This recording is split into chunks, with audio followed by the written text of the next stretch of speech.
లూకా సువార్త 5వ అధ్యాయము 12వ వచనం నుంచి 16వ వచనం వరకు ఉన్నటువంటి లేఖన భాగం.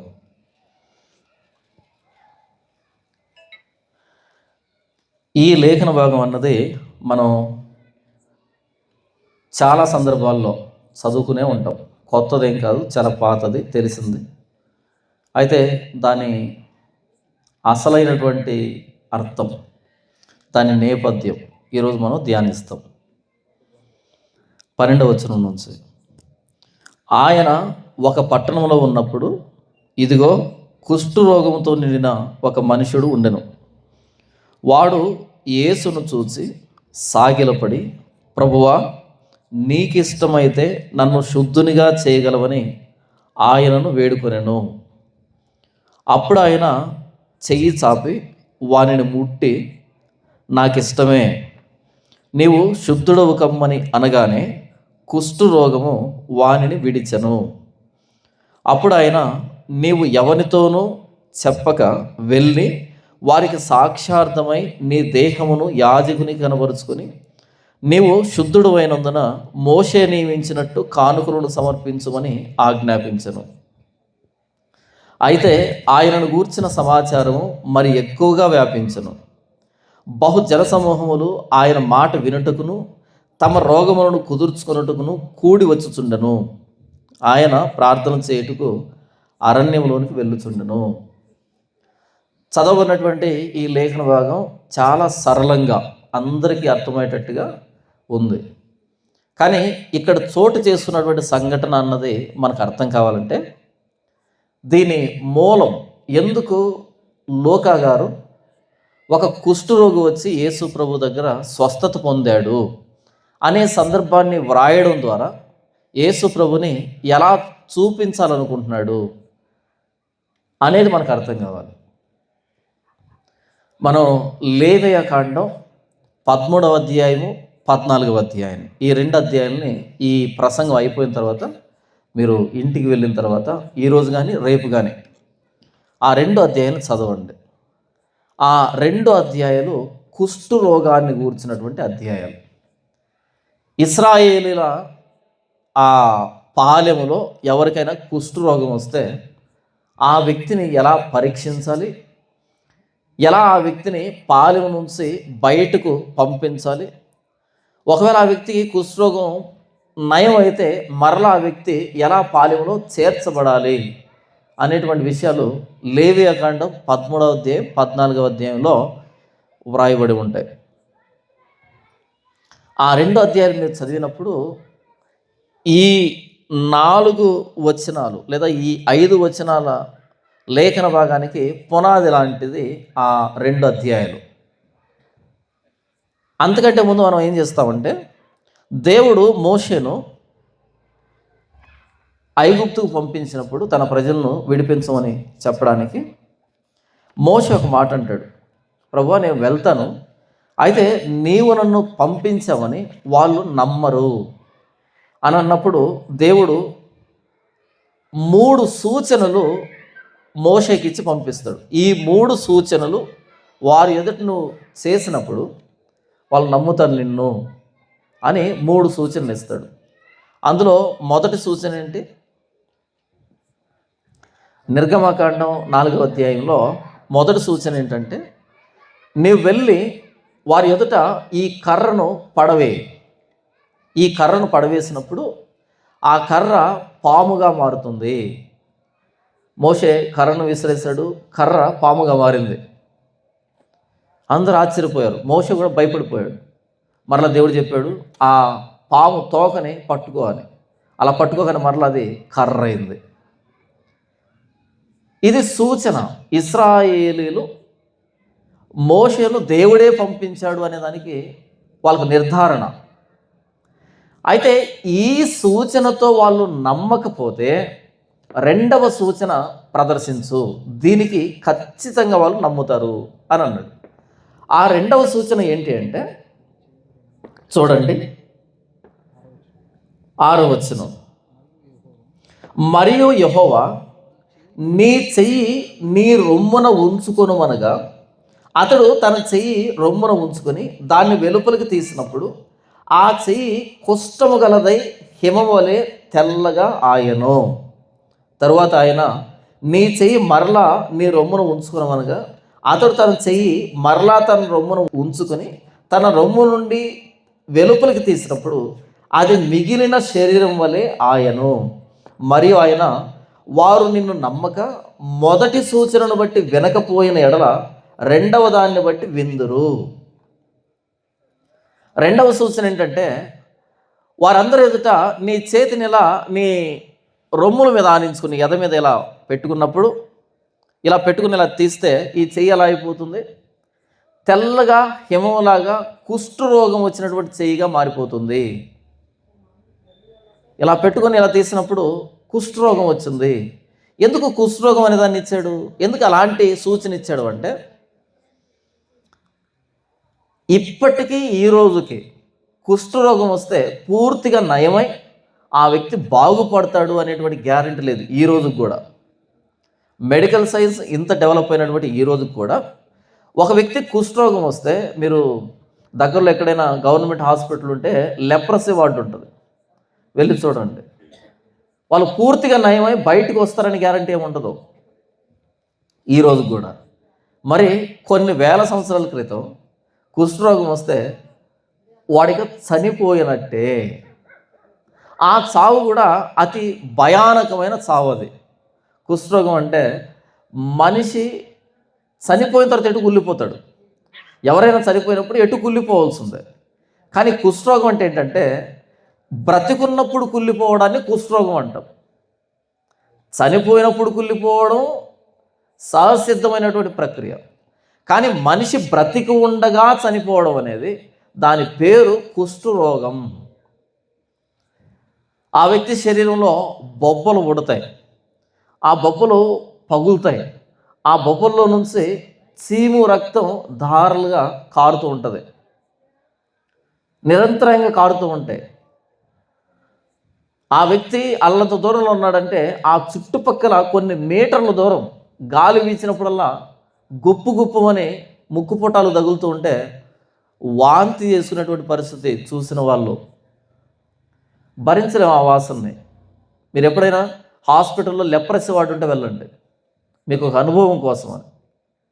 ఈరోజు కూడా ఆ పరిస్థితి అదే.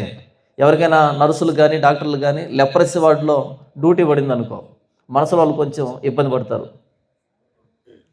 అందరు కాదు, కొంతమంది. ఎందుకంటే అంత చూడ చక్కగా ఉండరు వాళ్ళు, కురూపిగా మారిపోతారు, వాళ్ళ రూపం మారిపోతుంది, అవయవ సౌష్ఠవం మారిపోతుంది. కాబట్టి మనిషి బ్రతికుండగా కుళ్ళిపోయేటువంటి పరిస్థితిని కుష్టు అంటారు. ప్రాణాంతకమైన జబ్బు, ప్రాణాంతకం. ఇలా ఆయన ఎద మీద చేయి పెట్టుకొని తీయగానే కుష్ఠరోగంతో చేయి మారిపోయింది. అలా సెకండ్లో మరలా ఆయన రొమ్ముల మీద చేయి పెట్టుకుని ఇలా తీసినప్పుడు మరలా మామూలు చేయింది. మొదటి దాన్ని బట్టి వాళ్ళు నమ్మకపోయినా రెండవ దాన్ని బట్టి వాళ్ళు నమ్ముతారు, వింటారు, నేనే నిన్ను పంపించానని. అని దేవుడు కుష్ఠరోగాన్ని ఇశ్రాయేలీయులకు నిర్ధారణ కోసం ఇచ్చాడు. అంటే కుష్ఠరోగం యొక్క ప్రాముఖ్యత, దాని ప్రమాద స్థాయి, దాని తీవ్రత మనకు అర్థం కావాలి. ఇంతకు మనం ఏం మాట్లాడుకుంటున్నాం? లూకాసు వార్త 5వ అధ్యాయము 12వ వచనం నుంచి 16వ వచనం గురించి మాట్లాడుకుంటున్నాం. ఎందుకు లూకా గారు కుష్ఠరోగాన్ని ప్రస్తావిస్తున్నాడు క్రీస్తుని మహింపరచడానికి అంటే, దాని మూలం ఏంటి, దాని చరిత్ర ఏంటి మనకు తెలియాలి. అప్పుడు క్రీస్తు దాన్ని బాగు చేశాడంటే క్రీస్తు గొప్పతనం బయలుపరచబడుతుంది. ఒక వైద్యుని గొప్పతనం ఎలా తెలుస్తుందంటే, మీరు వైద్యుని దగ్గరికి వెళ్ళారు, సార్ నాకు రాత్రి నుంచి శ్వాస ఆడట్లేదు, ఒకటే తుమ్ములు వస్తున్నాయి, జలుబు వస్తుంది అని అన్నారు అనుకోండి. ఆయన ఒక మాత్ర రాస్తాడు, ట్యాబ్లెట్ రాస్తాడు, కోల్డ్ యాక్ట్ అని. ఆ కోల్డ్ యాక్ట్ వేసుకోగానే మీకు జలుబు తగ్గింది అనుకో, 2 చేతులకి దండం పెట్టి, అయ్యా ఈ జలుబు నుంచి నన్ను ఉపశమనం ఇచ్చారు, ఎంత మంచి డాక్టర్ అంటారు మీరు. అసలు ఎవరైనా జలుబుకి డాక్టర్ దగ్గరికి వెళ్తారా? మెడికల్ షాప్కి వెళ్ళి జలుబు మాత్ర అంటే రూపాయి ఇస్తే 2 ఇస్తాడు, అంతేనా? జలుబుకి ఎవడు డాక్టర్ దగ్గరికి వెళ్ళరు. ప్రతి ఫ్యాన్సీ స్టోర్లో దొరుకుతాయి, ప్రతి కిరాణా షాప్లో దొరుకుతాయి. జలుబు మాత్ర అంటారు దానికి పేరు. జలుబుకి మాత్ర ఇచ్చి పోగొట్టాడు ఇంకా డాక్టరు. దానికి ఎంబీబీఎస్ చదవాల్సిన అక్కర్లే. మన కిరాణా కొట్టుకు వెళ్ళి జలుబు మాత్ర అన్నా సరే ఇస్తారు దాన్ని. వైద్యుని గొప్పతనం దేని మీద ఆధారపడి ఉంటుందంటే, ఎంత పెద్ద జబ్బుని తీసివేస్తున్నాడు అనే దాని మీద ఆ వ్యక్తి గొప్పతనం ఆధారపడి ఉంటుంది. మీరు క్యాన్సర్ 4th స్టేజ్లో ఉన్నారనుకో, ఆ డాక్టర్ గారు దాన్ని తగ్గించారనుకో, అప్పుడు చేతులు ఎత్తి దండం పెడతాం, అయ్యా ఎంత గొప్పలు మీరు అని. కోల్డ్ వచ్చినప్పుడు తగ్గిస్తే మనం చేతులు ఎత్తి దండం పెట్టాం. క్యాన్సర్ వచ్చినప్పుడు దండం పెడతాం. ఎందుకని? ముందు మనకి రోగం తాలూకా తీవ్రత, రోగం తాలూకా ప్రమాదం అర్థమైతే ఆ వైద్యుని గొప్పతనం అర్థమవుతుంది. వైద్యుని అర్థం చేసుకునే ముందు దేన్ని అర్థం చేసుకోవాలి? రోగాన్ని అర్థం చేసుకోవాలి. కాబట్టి లూకా గారు ఎందుకని కుష్ఠరోగాన్ని చూపెడుతున్నాడు క్రీస్తుని చూపించే కంటే ముందుగా అంటే, ఈ కుష్ఠరోగం అంటే ఏంటి, దీని మూలం ఎక్కడి నుంచి ఉంది, దీని తాలూకా ప్రయాణం ఎలా జరిగింది బైబిల్లో, పాత నిబంధనలు అన్నది మనకు అర్థం కావాలి. దేవుడు ఇశ్రాయేలులకి నేనే మోషేను పంపించాను అని చెప్పడానికి వాడినటువంటి 2వ సూచన కుష్ఠరోగం. ఆ కుష్ఠరోగాన్ని మాన్పగలిగిన వాడు లేదా కుష్ఠరోగాన్ని ఇవ్వగలిగిన వాడు. ఇలా పెట్టుకున్నప్పుడు కుష్ఠరోగం వచ్చిందా? ఇచ్చినవాడు ఆయనే. ఇలా తీసినప్పుడు పోయిందా? పోగొట్టినోడు ఆయనే. ప్రాణాంతకమని మీరు ఏ రోగాన్ని అనుకుంటున్నారో అది నా అధికారం కింద పనిచేస్తుంది.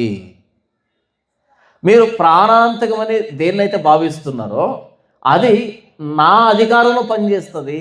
నేను రమ్మంటే వస్తుంది, నేను పొమ్మంటే పోతుంది అని ఆ కుష్ఠరోగాన్ని 2వ సూచనగా దేవుడు ఇవ్వడం జరిగింది. మనం సైన్స్లో చదువుకుంటాం, కుష్ఠరోగం ఎందుకు వస్తుందంటే ఒక బ్యాక్టీరియా వల్ల వస్తుంది. తప్పేం కాదు, బ్యాక్టీరియా వల్ల వస్తుంది. ఇంతకు బ్యాక్టీరియా ఎక్కడి నుంచి వచ్చింది? అంతేనా? కొన్ని సూక్ష్మజీవుల వల్ల కుష్ఠరోగం వస్తుందంటే తప్పేం కాదు. ఇంతకీ అవి ఎక్కడి నుంచి వచ్చాయి? వాటిని ఎవరు సృష్టించారు? ఏ పర్పస్తో సృష్టించారు? ప్రాణాంతకమైన వ్యాధులు నా అధికారం కింద పనిచేస్తాయి అనేదానికి ఆయన వాడిన 2వ సూచన.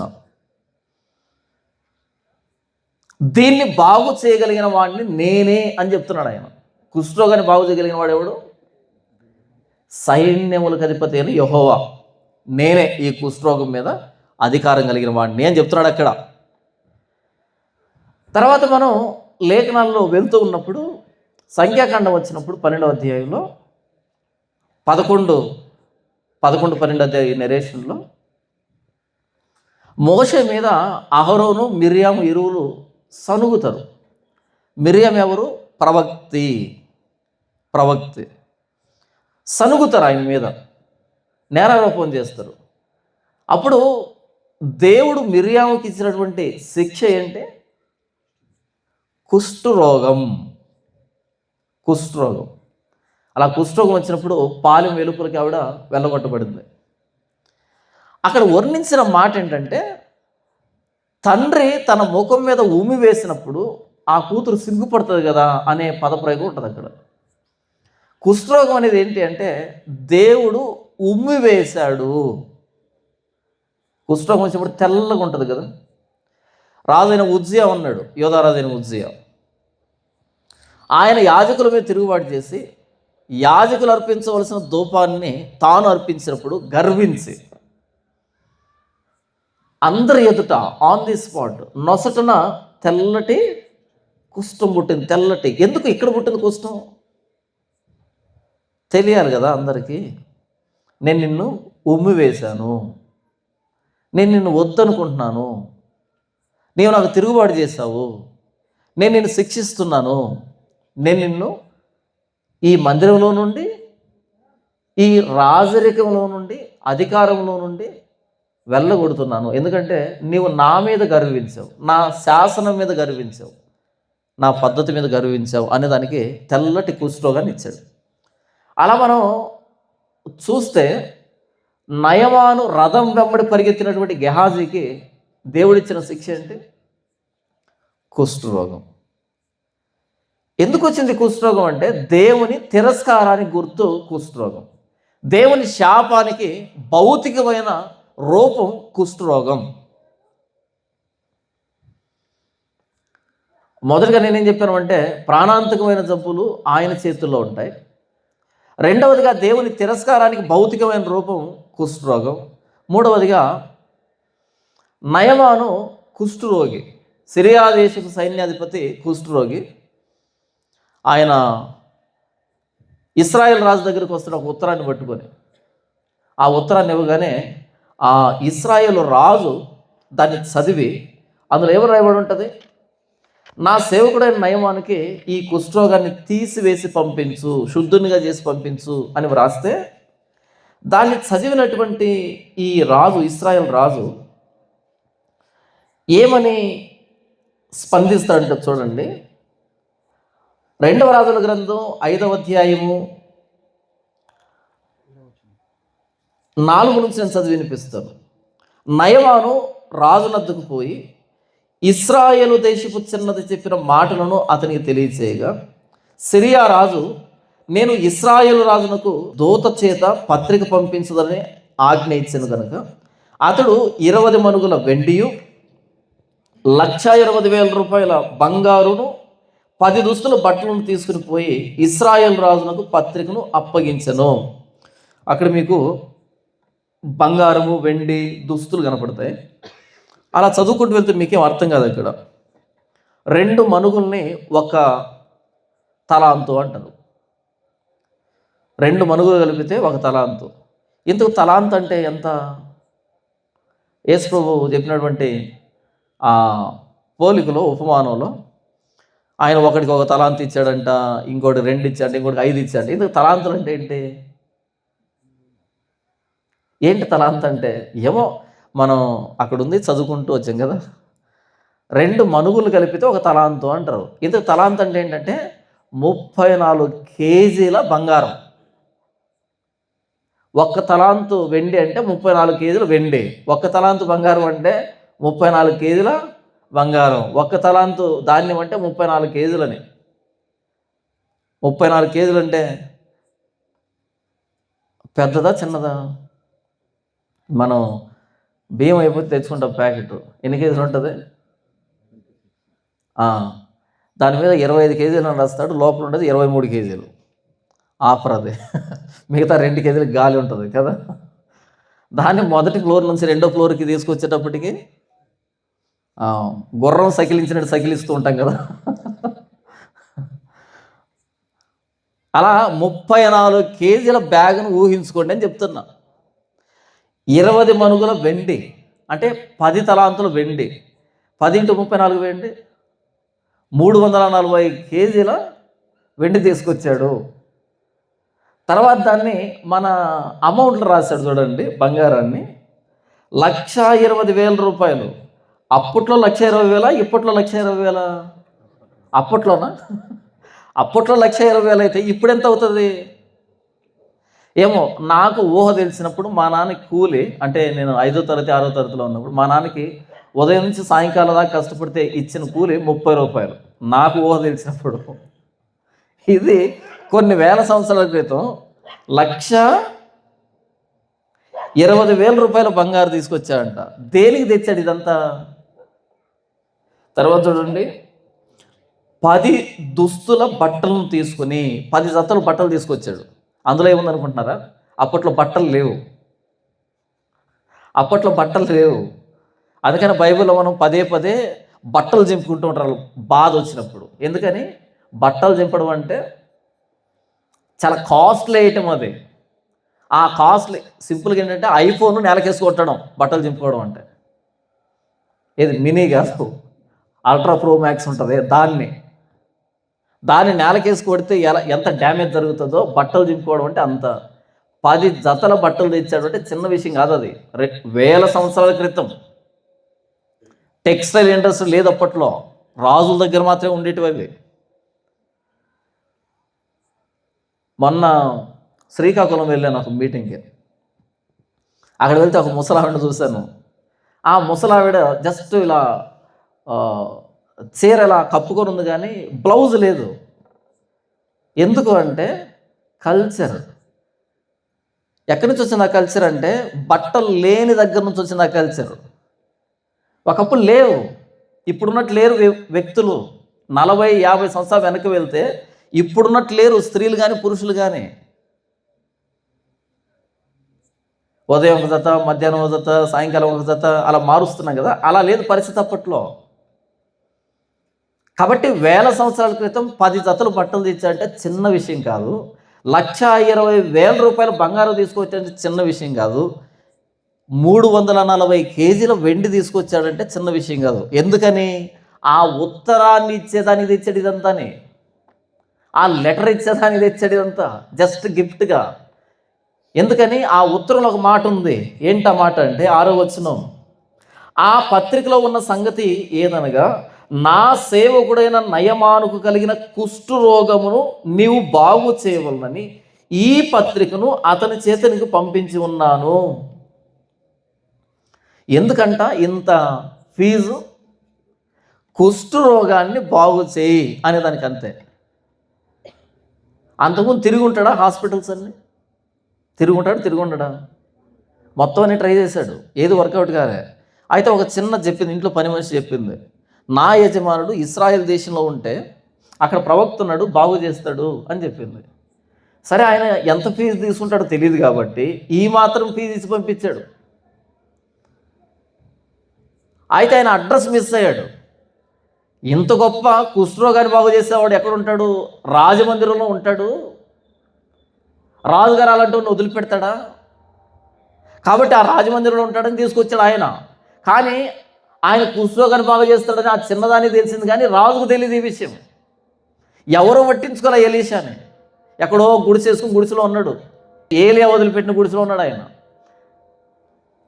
ఆయన కోసమని ఇంత కానుక పట్టుకొచ్చి రాజమందిరంలో ప్రవేశించి నా కుష్ఠరోగాన్ని బాగు చేయంటే, ఆ పత్రికను చదివినటువంటి రాజుగారి స్పందన చూడండి. 7వ వచనం, ఇశ్రాయేలు రాజు ఈ పత్రికను చదివి వస్త్రములు చింపుకొని, ఎందుకు చింపుకున్నాడు చెప్పండి? వస్త్రాలు చింపుకోవడం అంటే అల్ట్రా ప్రోమాక్స్ నేలకేసి దడేయాలని కొట్టాడు, పీస్ అయిపోయింది అనమాట. ఎందుకని?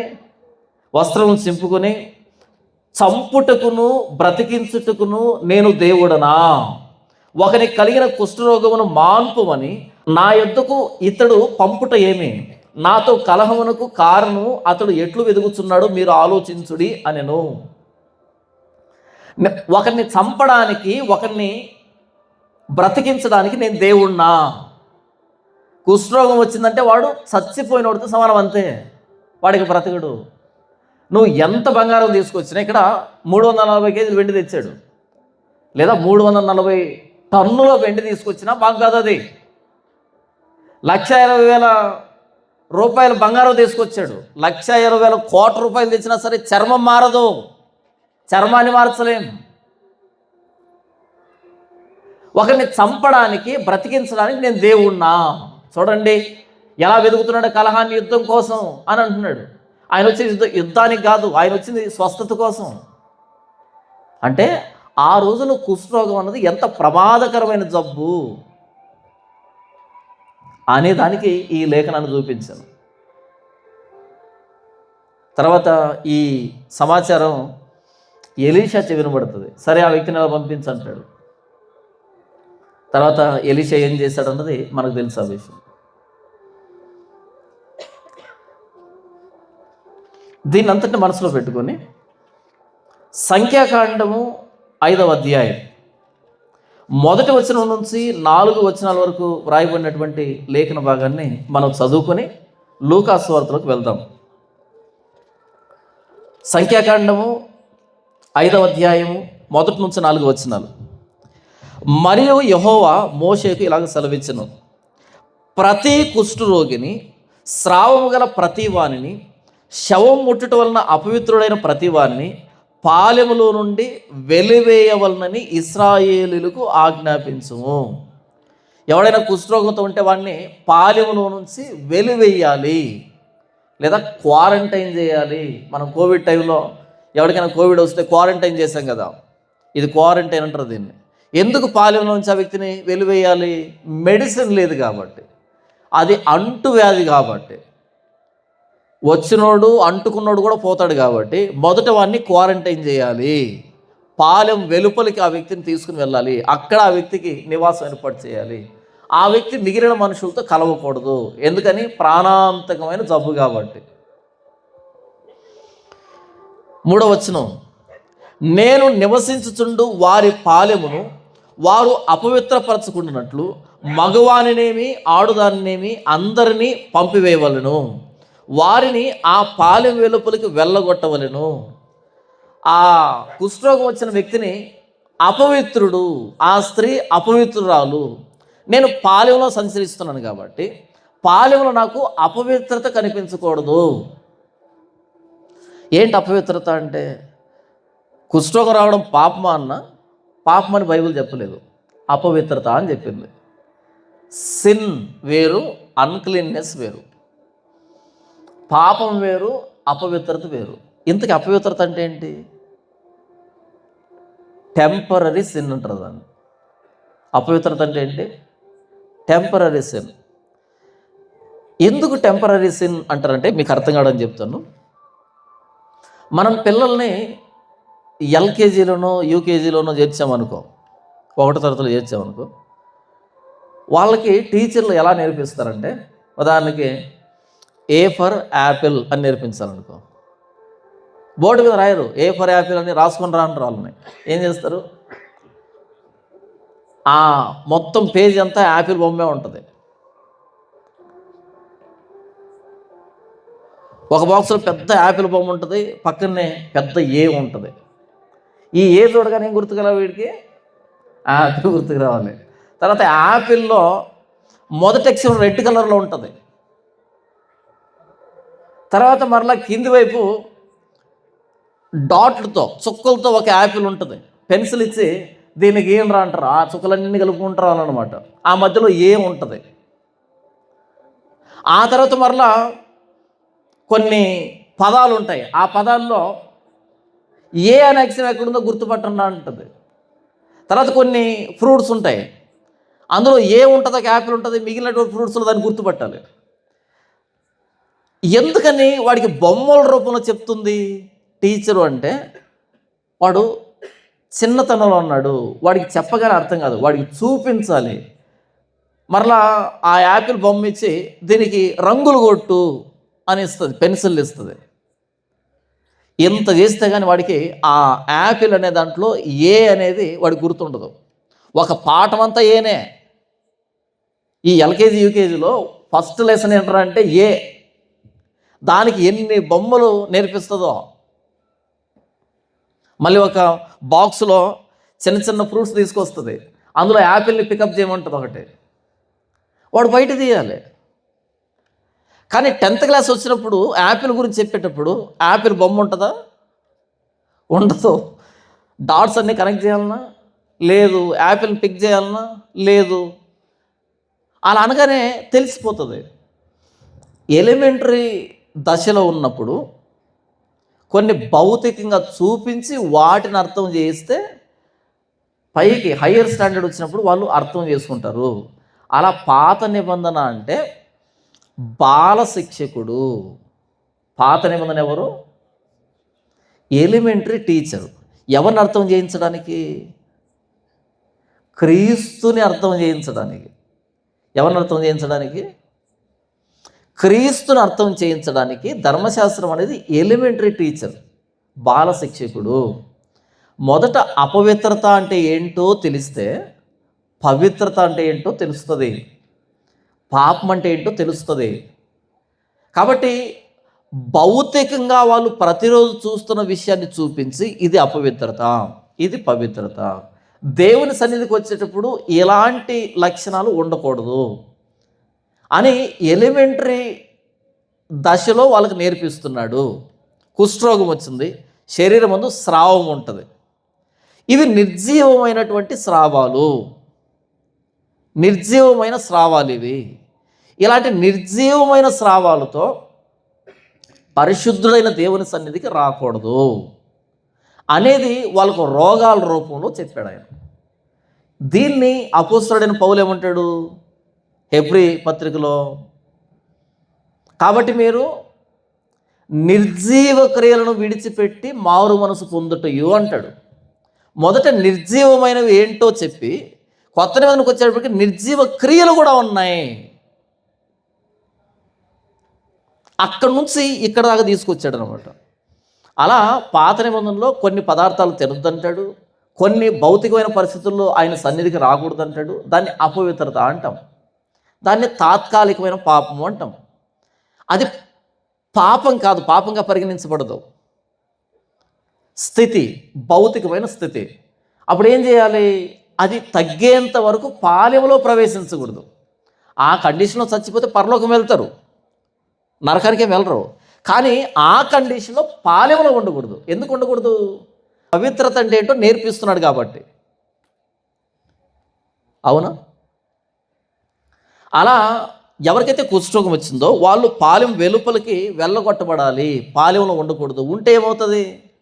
అది అంటువ్యాధి, అందరికీ అంటుకుంటుంది అది.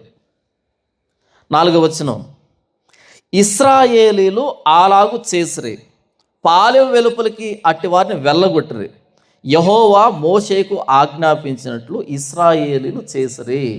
ఇంతకీ ఈ ఆజ్ఞను జారీ చేసింది ఎవరు? కుష్ఠరోగం వచ్చిన వ్యక్తిని పాలెం వెలుపలికి పంపించాలి అనే ఆజ్ఞను జారీ చేసింది ఎవరు? మోషేనా, యెహోవానా? యెహోవా.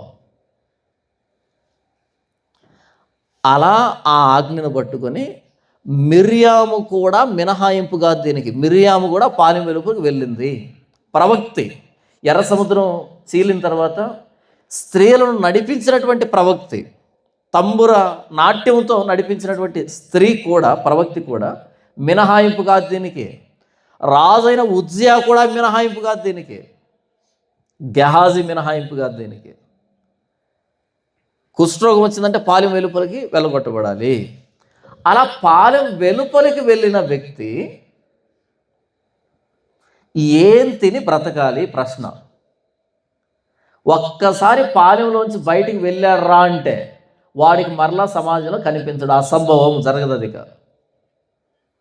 హాస్పిటల్ వెళ్తేనే రావట్లే ఇంటికి, ఇక పాలెం వెలుపలికి వెళ్తే వస్తాడంటావా? రాడు. మరి ఏం తినాలి ఆ వ్యక్తి? ఎవరు తీసుకుని వెళ్ళి భోజనం పెడతారు? నా చిన్నతనంలో విన్నటువంటి మాట ఏంటంటే, కొంతమందిని చూశాను కూడా నేను,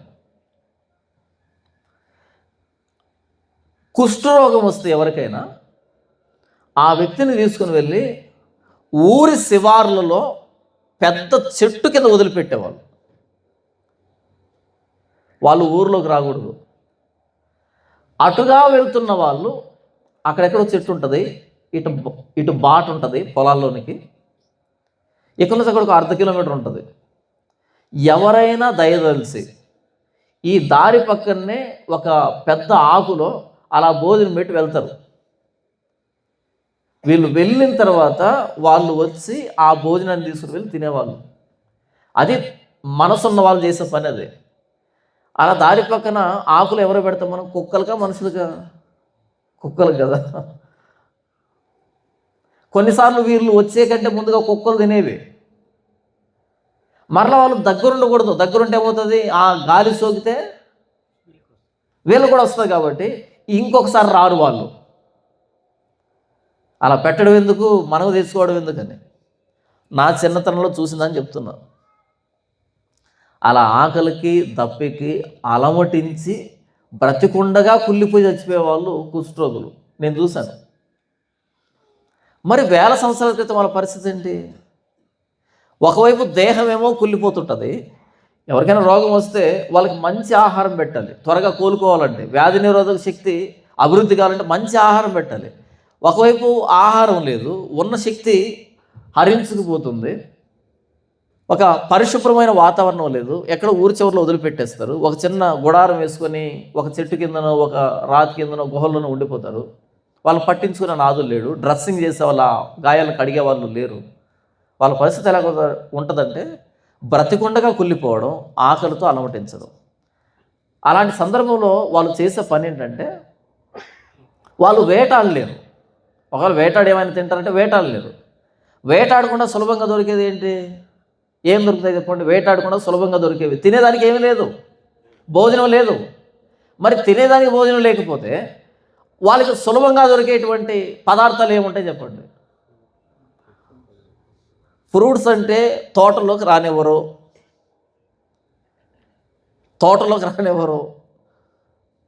సులభంగా దొరికేటివి ఏంటంటే కప్పలు, తొండలు, కొన్ని రకాల బల్లులు, కొన్ని రకాల కీటకాలు, ఇవేనా ఇంకేమైనా దొరుకుతాయా? ఎలకలు, వాటిని తినేవాళ్ళు. ఎంత దయనీయమైన స్థితి ఒక్కసారి ఆలోచించండి. నేను చెప్తున్నది కథ కాదు, నిజం. మొన్న కరోనా టైంలో లాక్డౌన్ పెట్టినప్పుడు ఒక వ్యక్తి కప్పను తింటూ కనిపించాడు కెమెరాకి. ఎందుకని? ఎక్కడెక్కడ లాక్డౌన్ చేసి పడేశారు. హోటల్స్ లేవు, పనులు లేవు, డబ్బు లేదు, ఎక్కడో ఊరు వదిలిపెట్టి ఇక్కడికి వచ్చేసారు, తినేదానికి ఏమీ లేదు. రేపు అనే ఒకదానికోసం ఎదురు చూడాలంటే ఈరోజు బ్రతకాలి, ఏం చేయాలి? ఆకలితో అలవటించిపోతున్నాడు. ఎవరింటికి వెళ్ళేదానికి లేదు, ఎవడు భోజనం పెట్టేదానికి లేదు. ఒక కప్పు ఉంటే దాన్ని చంపుకొని దాన్ని కాల్చుకొని తింటూ కనిపించాడు కెమెరాకి. ఇంకొక వ్యక్తి గడ్డి తింటూ కనిపించాడు. గడ్డిని తింటున్నాడు, లేలేత గడ్డిని. ఎందుకని? చూసారు ఇలాంటి సంఘటనలు మీరు? లాక్డౌన్లో మొన్న ఇలా కుష్ఠరోగులు అపవిత్రమైన భోజనాన్ని తినాలి, సరీసృపాలని, కీటకాలని, కప్పల్ని, ఈ ఏమంటారు ఎలకల్ని, పంది కుక్కుల్ని. ఎందుకని ఇలాంటి పరిస్థితి వచ్చింది? రేపు అనేది ఉంటే ఒకవేళ బ్రతికితే మరలా మంచి రోజులు వస్తాయి, ఈలోపు ఏదో ఒకటి తిని బ్రతకాల్సి ఉంది అనేటట్టుగా దుర్భరమైన జీవితం, దయనీయమైన జీవితం. పోనీ శరీరం బాగుంటుందా? బాగోదు. ఇలా రోజు రోజుకి అన్ని విధాలా చచ్చిపోయేవాడు మనిషి. పాలు వెలుపల అంటే ఇది ఆ వ్యక్తి చావు. వాడు చచ్చిపోయింది కూడా తెలియదు బయట ప్రపంచం, ఈ సమాజానికి. ఎందుకంటే వాడిని పట్టించుకునేది ఎవడు పట్టించుకోవడానికి. ఎందుకు చెప్పాను ఇదంతా నేను? కుష్ఠరోగిని పాలెం వెలుపలికి పంపించాలి, వాడు సమాజంలో ఉండకూడదు.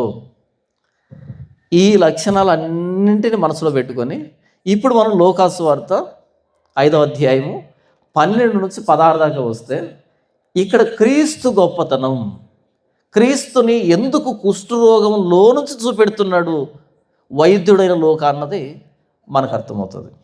నేను చదివి వినిపిస్తాను చూడండి. ఆయన ఒక పట్టణంలో ఉన్నప్పుడు ఇదిగో కుష్ఠరోగంతో నిండిన ఒక మనుషుడు ఉండెను. ఆయన ఒక పట్టణంలో ఉన్నాడంట, ఒక కుష్ఠరోగంతో నిండినటువంటి ఒక మనుషుడు. మనం 17వ అధ్యాయంలో చూస్తే ఈ లూకాసు వార్తలో 10 మంది కుష్ఠరోగులు దూరం నిలవబడి, ఏదో దూరంగా నిలబడ్డారు, వీడు కూడా దూరంగా నిలబడ్డాడు.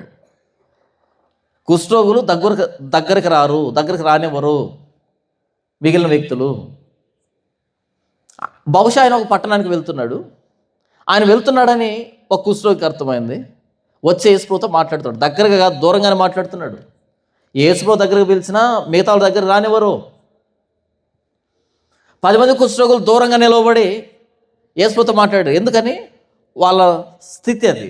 వాళ్ళు వెలివేయబడ్డారు సమాజంలో నుంచి, వాళ్ళ దగ్గరికి రాకూడదు. దగ్గరికి వచ్చే ప్రయత్నం చేశారా రాళ్లతో కూడా చంపేస్తారు. ఎంత ఆకలైనా ఎలాంటి పరిస్థితి ఉన్నా చావాల్సింది తప్ప దగ్గరకు వచ్చే పరిస్థితి లేదు. అలా యేసు ప్రభుతో ఒక కుష్ఠరోగి మాట్లాడుతున్నాడు. ఆయన ఒక పట్టణంలో ఉన్నప్పుడు ఇదిగో కుష్ఠరోగంతో నిండిన ఒక మనుషుడు ఉండెను. వాడు యేసును చూచి సాగిలపడి, ప్రభువా నీకు ఇష్టమైతే నన్ను శుద్ధునిగా చేయగలవని ఆయనను వేడుకొనెను. ఆ కుష్ఠరోగి యేసు ప్రభుని మొరపెట్టుకుంటున్నాడు, సాగిలపడ్డాడు. ఏమని మొరపెట్టుకున్నాడు? ప్రభువా నీకు ఇష్టమైతే. యేసు ప్రభు చేయగలడు, ఆయనకు సామర్థ్యం ఉంది అని వ్యక్తికి తెలుసు. నీకు సాధ్యమైతే బాగు చేయనట్లే, నీకు ఇష్టమైతే బాగు చేయంటున్నాడు. నువ్వు చెయ్యగలవు, నీకు ఆ సామర్థ్యం ఉంది. కానీ ఇక్కడ ప్రశ్న ఏంటంటే నన్ను బాగు చేయడం నీకు ఇష్టమా కాదా అన్నదే ప్రశ్న ఇక్కడ. ఆయన దగ్గర ఉంది, ఆయన బాగు చేయగలడు. కానీ నీకు ఇష్టమేనా నన్ను శుద్ధుడిగా చేయడం?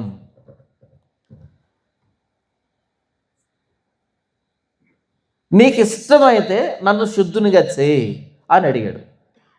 అప్పుడు యేసుప్రభు ఏమనాలి? ఒకవేళ యేసుప్రభు స్థానంలో మనం ఉంటే, సరే నాకు ఇష్టమే, శుద్ధుడు కా అనాలి. ఆ వ్యక్తి బాగైపోతాడు. కానీ ఇక్కడ యేసుప్రభు చేసినటువంటి ఆ కార్యం, ఆ నెక్స్ట్ స్టెప్ ఎలా ఉంది చూడండి. 13వ వచనం, అప్పుడు ఆయన చెయ్యి చాపి వానిని ముట్టి నాకు ఇష్టమే. ఎందుకు ముట్టుకున్నాడు ఆయన? ఎందుకు ముట్టుకున్నాడు ఆయన? మనం మరాఠా వీరుడు, ఎవరు? మరాఠా వీరుడు ఛత్రపతి శివాజీ, గొప్ప మాట్లాడుకుంటాం కదా. ఒకసారి చరిత్రలోకి వెళ్ళి ఆయన పట్టాభిషేకం ఎలా జరిగిందో చదవండి. మనం చూసేదంతా నిజం కాదు, మనం వినేదంతా నిజం కాదు. ఆయన పట్టాభిషేకం ఎలా జరిగింది అని చూస్తే బాధ అనిపిస్తుంది. ఒక వీరుడికి ఈ గతి పడితే మిగిలినటువంటి వాళ్ళ గతి ఏంటని బాధ అనిపిస్తుంది. ఆయనకు నుదుటిని బొట్టు పెట్టే పరిస్థితి వచ్చినప్పుడు వేరే కులం ఆయన బొట్టన వేలుతో పెట్టాడు నుదుటిని బొట్టు. ఎందుకని? తగలకూడదు కదా. వీరుడేనా? గెరిల్లా యుద్ధం ప్రపంచానికి నేర్పించే వీరుడేనా? అలాంటి వీరుడికి నుదుటిని బొట్టు పెట్టేదానికి ఆయన కంటే పెద్ద కులం వ్యక్తి వచ్చి ఎక్కడి నుంచి వచ్చాడు? మరలా ఆయన లోకల్గా ఎవరు సపోర్ట్ చేయలే. ఆయన ఎలా బొట్టు పెట్టాడంట? ఖాళీ బొటన వేలుకి బొట్టు పెట్టుకొని అలా నుదుటిని పెట్టాడంట. అరే, వీరుడికే ఈ గతి పడితే మరి మిగతా వాళ్ళకి ఏ గతి ఉంటుంది? మూతికి ముంత, ముడ్డికి తాటిమట్ట, అంతేనా అప్పట్లో? ఇప్పుడు కూర్చున్నట్లు లేం మన గతంలో, ఇప్పుడు ఉన్నట్లు లేం మన గతంలో. ఇప్పటి ఈ జనరేషన్కి 10 సంవత్సరాల క్రితం ఎలా ఉండేదో, 20 సంవత్సరాల క్రితం ఎలా ఉండేదో ఏం తెలియదు మనకి. చరిత్ర తెలియదు. ఒక మనిషి ఇంకొక మనిషిని తగిలేవాడు కాదు మన ప్రాంతంలో. ఇప్పుడంటే చదువుకున్నాం కాబట్టి, అంబేద్కర్ ఇచ్చిన రాజ్యాంగాన్ని బట్టి చదువుకున్నాం కాబట్టి, నువ్వెంత అని బ్రతుకుతున్నాం కాబట్టి సరిపోయింది. కానీ లేకపోతే ఇలా లేదు, పరిస్థితి ఇలా లేదు. ఒక మనిషి ఇంకొక మనిషిని, ఏ మనిషి? తెల్ల తోలు కలిగిన మనిషి నల్ల తోలు కలిగిన మనిషిని తగిలేవాడు కాదు.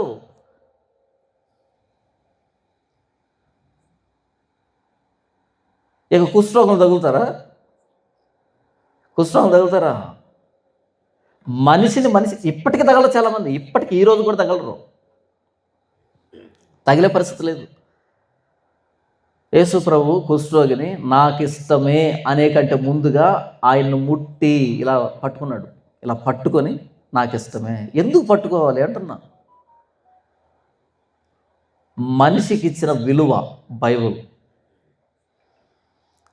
మనిషికి విలువ దొరికేది ఎక్కడరా అంటే బైబుల్లో. ఈ బైబుల్ నుంచి బయటికి వెళ్ళారా, కుక్క కంటే హీనం. చెప్తున్నా కదా, మీరు ఏమిట్లో అని అడుగుతారు. మనిషికి గౌరవం దక్కేది, విలువ దక్కేది ఎక్కడైనా ఒక చోటు ఉందంటే అది బైబిల్లో మాత్రమే, క్రీస్తు దగ్గర మాత్రమే. ఆదికాండం 1వ అధ్యాయంలో దేవుడు మనిషిని ఎలా చేశాడంట? దేవుడు పాదాలను చేశాడన్నా? పాదాలను చేశాడా? ఎలా చేశాడంట? నేల మంటితో నరుని నిర్మించి వారి నాసికారంధ్రంలో జీవవాయువు ఓదగా. ఎందుకు ఆదాము ఏ కులం? ఏ కులం? అందరం ఆయన నుంచే వచ్చాం. హవ్వ కూడా ఆయన నుంచే వచ్చింది. అందరం సమానం, హెచ్చు తగ్గులు లేవు, అసలు సమానం, ఈక్వల్. మొదటి పేజీలో మానవుడికి ఇచ్చిన గౌరవం బైబిల్.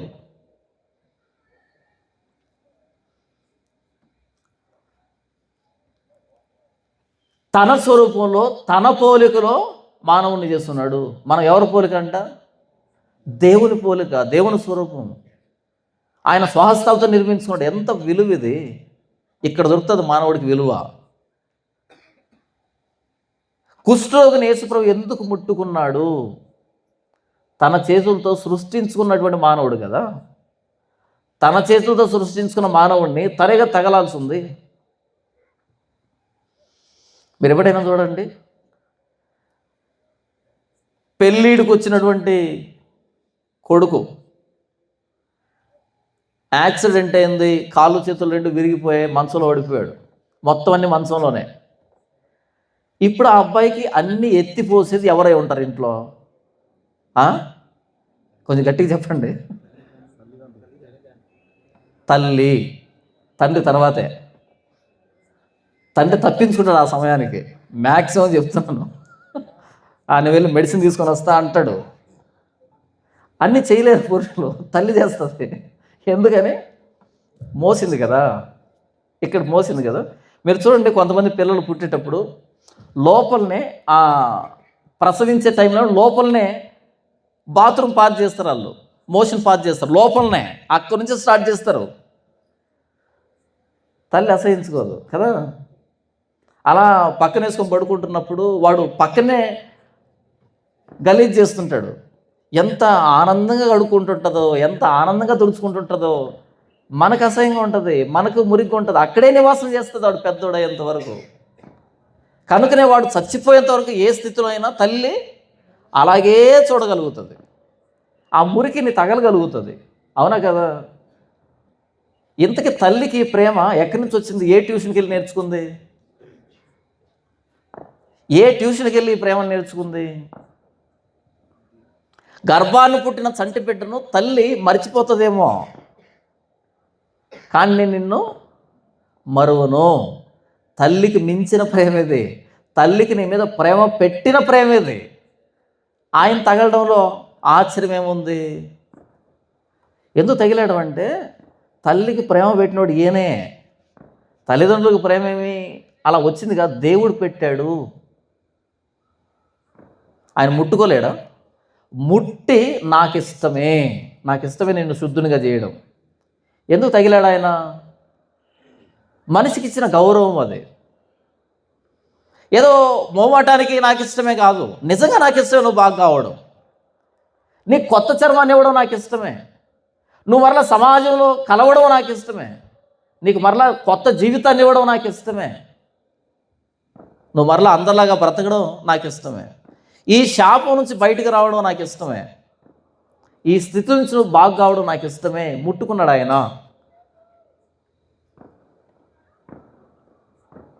మీకు ఇది ఆశ్చర్యంగా అనిపించవచ్చు, కానీ నాకు ఇంకొక ఆశ్చర్యం ఉంది. అదేంటంటే, యేసు ప్రభు సిలువుకు వెళ్ళే ముందు ఆ భోజన పంక్తిలో లేచి ఒక తువ్వాలు నడుము కట్టుకొని ఒక పాత్రలో నీళ్ళు తీసుకొని శిష్యులందరూ వరుసగా కూర్చోబెట్టి ఒక్క శిష్యుడి దగ్గరకు వచ్చి కాళ్ళు తీసి ఆ పల్లెంలో పెట్టి కడిగి తువ్వాలు తీసుకొని తుడిచి మరలా నడుము కట్టుకొని మరలా పక్క వ్యక్తి దగ్గరికి వెళ్ళి మరలా కాళ్ళు కడిగి మరలా తుడిచి మరలా తువ్వాలు నడుము కట్టుకుంటున్నాడు.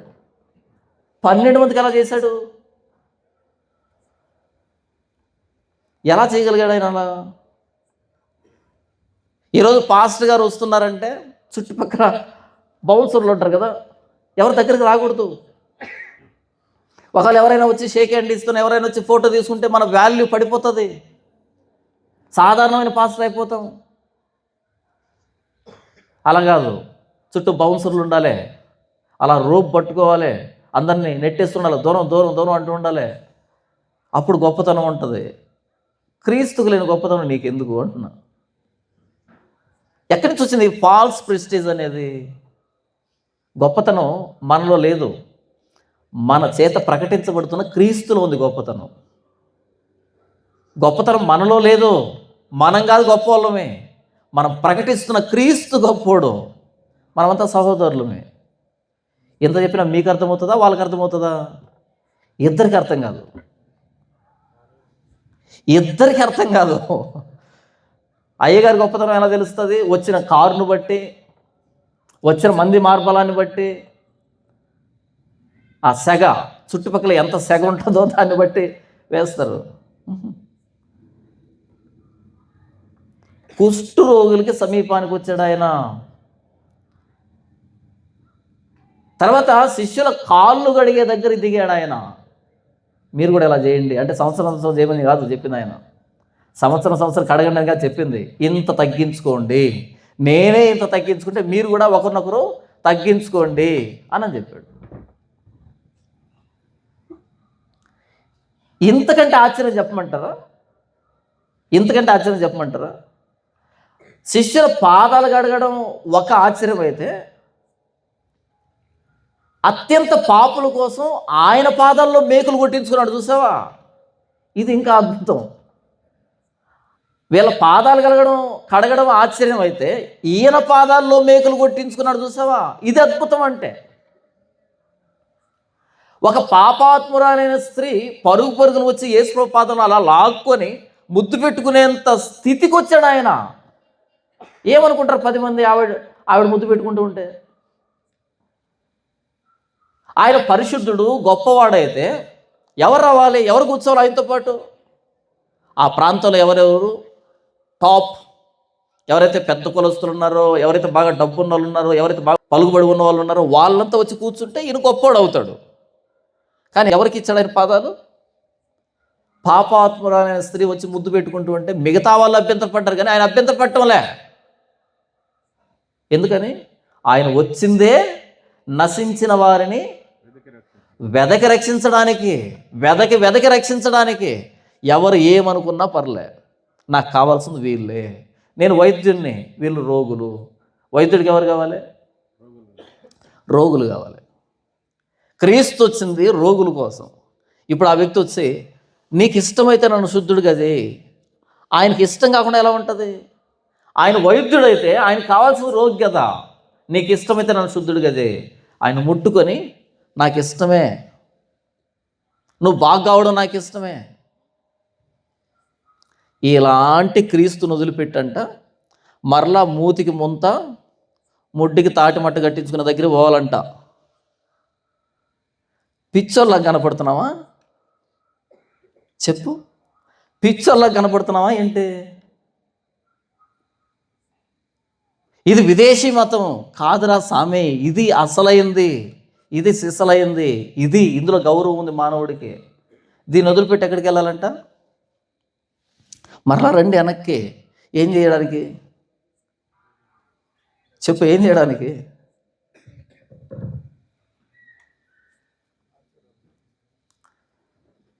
ఈయన మన అపవిత్రతలో మనల్ని ముట్టుకున్నవాడు.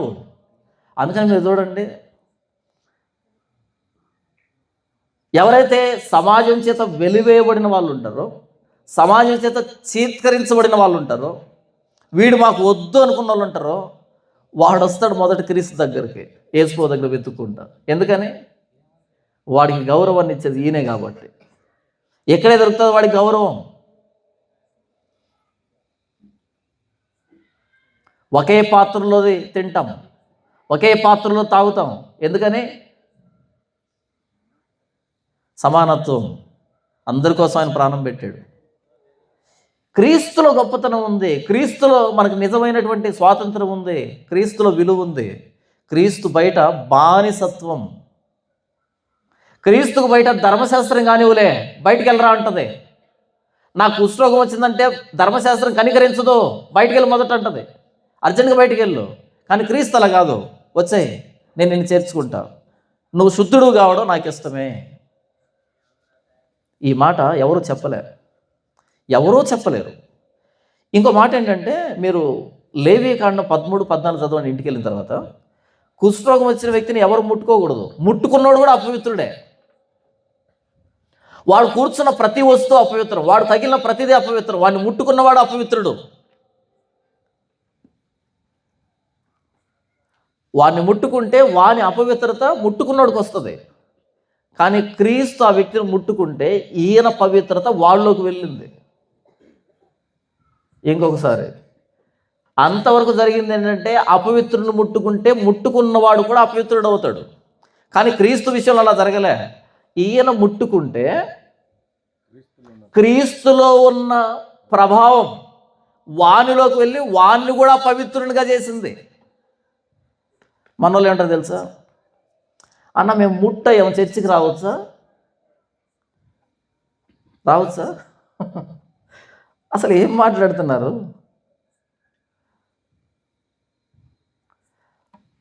క్రీస్తులో ఉన్న పవిత్రత అపవిత్రను కూడా బాగు చేస్తున్నటువంటి పరిస్థితి బైబిల్లో ఉంటే, మేము ముట్టయ్యాము, మేము అది అయ్యాము, ఇది అయ్యాము, చర్చికి రావచ్చా, బలలో చేయి వేయచ్చా అంటే ఏమి ఎక్కలే, బుర్రకే ఏమి ఎక్కలే. అక్కడే ఉండిపోయాం. ఆ బయట పద్ధతులే తీసుకొచ్చాం క్రైస్తవంలోనికి. 12 సంవత్సరాల నుంచి రక్తస్రావ రోగం కలిగిన స్త్రీ వచ్చి యేసు ప్రభువుని ముట్టుకుంది. ముట్టుకుంటే ఆయనలో ఉన్న ప్రభావం ఈవిల్లోనికి వచ్చి ఒక సెకండ్లో మారిపోయింది మొత్తం పరిస్థితి అంతా. క్రీస్తుకు బయట మీరు అంటుముట్లు గురించి మాట్లాడవచ్చు, క్రీస్తు లోపల అంటుముట్లేం ఉండవు. క్రీస్తు ముట్టుకోగానే మొత్తం మటుమాయం. క్రీస్తు ముందు పరిస్థితి ఏంటంటే ముట్టుకున్నవాడు కూడా అపవిత్రుడు అవుతాడు. కానీ క్రీస్తును మనం ముట్టుకున్నా, క్రీస్తు మనల్ని ముట్టుకున్నా పవిత్రులు అవుతాం. యెషయా గ్రంథం 6వ అధ్యాయంలో సైన్యములకు అధిపతి అయిన యెహోవా ప్రత్యక్షమైనప్పుడు, అయ్యో నేను నశించుతని, రాజును సైన్యములకు అధిపతి అయిన యెహోవాను నేను కన్నులారా చూచితిని, నేను అపవిత్రమైన పెదవులు గలవాడును, అపవిత్రమైన పెదవులు గల జనుల మధ్య నివసించువాడును, నేను నశించుతని అని కేకలు వేస్తున్నప్పుడు ఆయన ఆ శరాపుల్లో ఒకడు వెళ్ళి ఆ బలిపీఠం మీద నుంచి కారుతో తీసిన నిప్పును పట్టుకుని వచ్చి ఆయన పెదవులకు తగిలించి, ఈ నిప్పు నీ పెదవులకు తగిలింది కాబట్టి నీ పెదవులు పవిత్రములయ్యాయి అని అన్నాడు. ఆ నిప్పే ప్రభువైన యేసుక్రీస్తు వారు. నువ్వు ఎంత అపవిత్రుడు అయినా సరే ఆ నిప్పు నీ పెదవులకు తగిలింది కాబట్టి నువ్వు పవిత్రుడివి. ప్రభువైన యేసుక్రీస్తు వారు ఎవరిని తగిలినా వాడు పవిత్రుడైపోతాడు అంతే. కానీ మనం గతంలో అనుసరించిన పద్ధతుల్లో ముట్టయినప్పుడు ఇక్కడికి వెళ్ళకూడదు, అంటైనప్పుడు ఇక్కడికి వెళ్ళకూడదు. ఎందుకు? ఆయన మైలు పడతాడంట. మన అంటూ ఆయనకు అంటుకొని ఆయన మైలు పడితే ఆయన మనల్ని ఏం బాగు చేస్తాడు? మనం ఎంత అంటులో ఉన్నా, ఎంత ముట్టులో ఉన్నా ఆయన దగ్గరికి వెళ్తే మన మైల పోతే ఆయన దేవుడు అవుతాడు. మనం తగిలితే ఆయన మైలు పడితే ఇక మనల్ని ఏం చేస్తాడు ఆయన? మన నాకు మాట చెప్తూ ఉండే, ఒకడు పనికి వచ్చాడు, బరువు మోయడానికి, మూటలు మోయడానికి. అరే అలా ఉత్తి తలతో మోస్తే నొప్పి వస్తారా, ఇలా రా చుట్ట తుడతా అన్నాడు ఎవడో యజమాని. ఇలా చుట్ట తుడుతుంటే అబ్బబ్బబ్బబ్బ అంటున్నాడు. చుట్ట తుడుతుంటే బరువు అయిపోయిందంట. నీకు చుట్టే బరువు అయితే ఇక మోసేదేంటి నువ్వు? నీకు తల చుట్టే బరువు అయితే మోసిందేంటి నువ్వు? అలా నేను నీ దగ్గరికి వస్తే నువ్వు మైలు పడితే నువ్వు నన్నేం బాగు చేస్తావు? క్రీస్తు దగ్గరికి రా, నువ్వు కూడా క్రీస్తు దగ్గరికి రా. క్రీస్తుని తగిలి చూడు, నీ మైల పోతుంది, ఆయన పవిత్రత నీకు వస్తుంది. ఇంత అద్భుతమైన దేవుడిని ప్రకటిస్తూ ఉంటే ఈయన్ను మత ప్రచారం అంటావేంటి?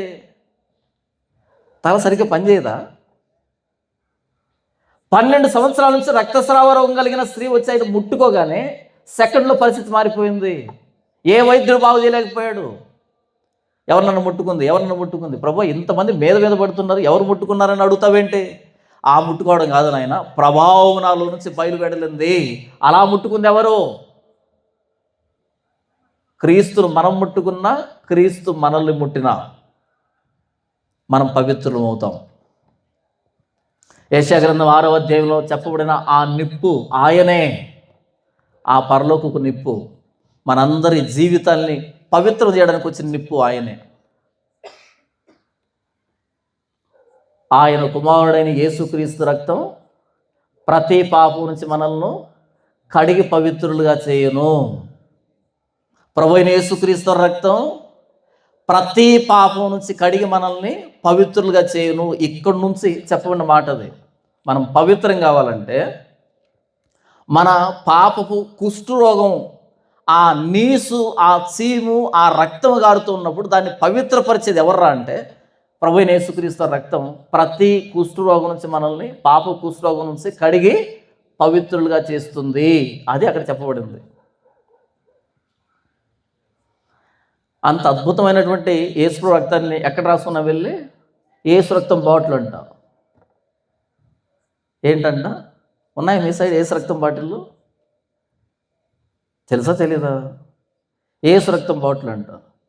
సిగ్గు అనిపించరా కొంచెమైనా? ఆ యేసు రక్తం అనే పదం దేనికి ఉపయోగించబడింది? నువ్వు ఎక్కడ రాశావు? ఈ యేసు రక్తం బాటిల్ దేనికంట? కడుపు నొప్పి అయితే 2 చుక్కలు మింగాలంట, తలనొప్పి అయితే తల మీద సిలువ వేసుకోవాలంట, ఎక్కడ నొప్పి అయితే అక్కడ సిలువ వేసుకోవడం. ఇది ఎక్కడ సంప్రదాయం? ఎవరు చెప్పారు ఇది? ఎవరో చెప్పడం ఏంటండి? మేమే రాజులమే, మేమే మంత్రులమే. లేఖనం చెప్పిందా? బైబిల్ ఆమోదించిందా? యేసుక్రీస్తు రక్తం అంటే మన అపవిత్రత నుంచి మనల్ని పవిత్రపరిచేదని అంత అద్భుతమైన దాన్ని పట్టుకొచ్చుకొని 10 రూపాయలకు 20 రూపాయలకు పారాచూట్ కొబ్బరి నూనె బాటిల్ మీద రాసుకుంటున్నామంటే నిన్ను ఏం చేస్తే పాపం వస్తుంది? అది నా ప్రశ్న. అసలు ఎంత పెద్ద మాటని ఎక్కడ రాస్తున్నావు నువ్వు? అసలు కడుపు నొప్పి తగ్గుతుందా పారాచూట్ కొబ్బరి నూనె తాగితే? ఎక్కువ అవుతుంది. మూర్ఖత్వం. ఒకప్పుడు మూఢనమ్మకాల నుంచి క్రైస్తవం విడిపించింది ప్రపంచాన్ని. ఈరోజు మూఢనమ్మకాలన్నీ తెస్త వేసి కూర్చున్నాయి క్రైస్తవ్యంలో, కాదా? ఒకప్పుడు మూఢనమ్మకాల నుంచి విడిపించిన క్రైస్తవ్యం అక్కడ. ఈరోజు మూఢనమ్మకాలకి కేర్ ఆఫ్ అడ్రస్ అయినటువంటి క్రైస్తవ్యం ఎక్కడ? యేసుక్రీస్తు రక్తం ప్రతి పాపం నుంచి మనల్ని కడిగి పవిత్రులుగా చేస్తుంది. అంత అద్భుతమైనటువంటి మాట అది, చాలా విలువైన మాట అది. కొబ్బరిని నమ్ముకునే దానికి రాసిన మాట కాదు అది. తర్వాత, నీకు ఇష్టమైతే నన్ను శుద్ధునిగా చేయగలవని ఆయన వేడుకొనెను. అప్పుడు ఆయన చెయ్యి చాపి వాడిని ముట్టి, నాకిష్టమే, నీవు శుద్ధుడు కమ్మని అనగానే కుష్ఠరోగం వానిని విడిచెను. ఎప్పుడైతే ఆయన నాకు ఇష్టమే అన్నాడో వెంటనే కుష్ఠరోగం ఆయన్ను విడిచిపెట్టేసింది. ఇదే కదా మోషే విషయంలో జరిగింది. ఇలా పెట్టుకున్నప్పుడు కుష్ఠరోగం వచ్చింది, ఇలా తీసినప్పుడు కుష్ఠరోగం పోయింది. ఈ కుష్ఠరోగం మీద అధికారం కలిగిన దేవుడు నేనేం చెప్పాడు? ఈయనే కదా. ఆ సైన్యములకు అధిపతి యెహోవా, మోషేను పంపించిన యెహోవా ఈయన కాదా? కుష్ఠరోగం మీద అధికారం కలిగిన వాడు ఈయన. మోషేను పంపించింది ఈయనే. మోషే నన్ను చూచాడు, నా గురించి రాశాడని మాట్లాడాడు యేసు ప్రభు. వీళ్ళు అన్నారు, ఏంటి మోషే నిన్ను చూశాడా? మోషే నిన్ను గురించి రాశాడా? మోషే కదా ఆయన. అబ్రహాం కూడా నన్ను చూడాలనుకున్నాడు, చూసి సంతోషపడ్డాడు. ఏంటి అబ్రహాం చూసావా? నీకు 56 సంవత్సరాలు కూడా లేవు, ఏంటి అబ్రహాం చూసావా? నేను అబ్రహాం కంటే ముందు ఉన్నవాడిని, మోషే కంటే ముందు ఉన్నవాడిని. అబ్రహాంతో మాట్లాడింది నేనే, మోషేను పంపించింది నేనే, మోషే చేత అద్భుతాలు చేయించింది నేనే అని చెప్తున్నాడు ఈ లూకాసు వార్త 5వ అధ్యాయంలో యేసు ప్రభు. కుష్ఠరోగాన్ని బాగు చేశాడంటే టచ్ అంటే పడిపోయినట్టు కాదు అది.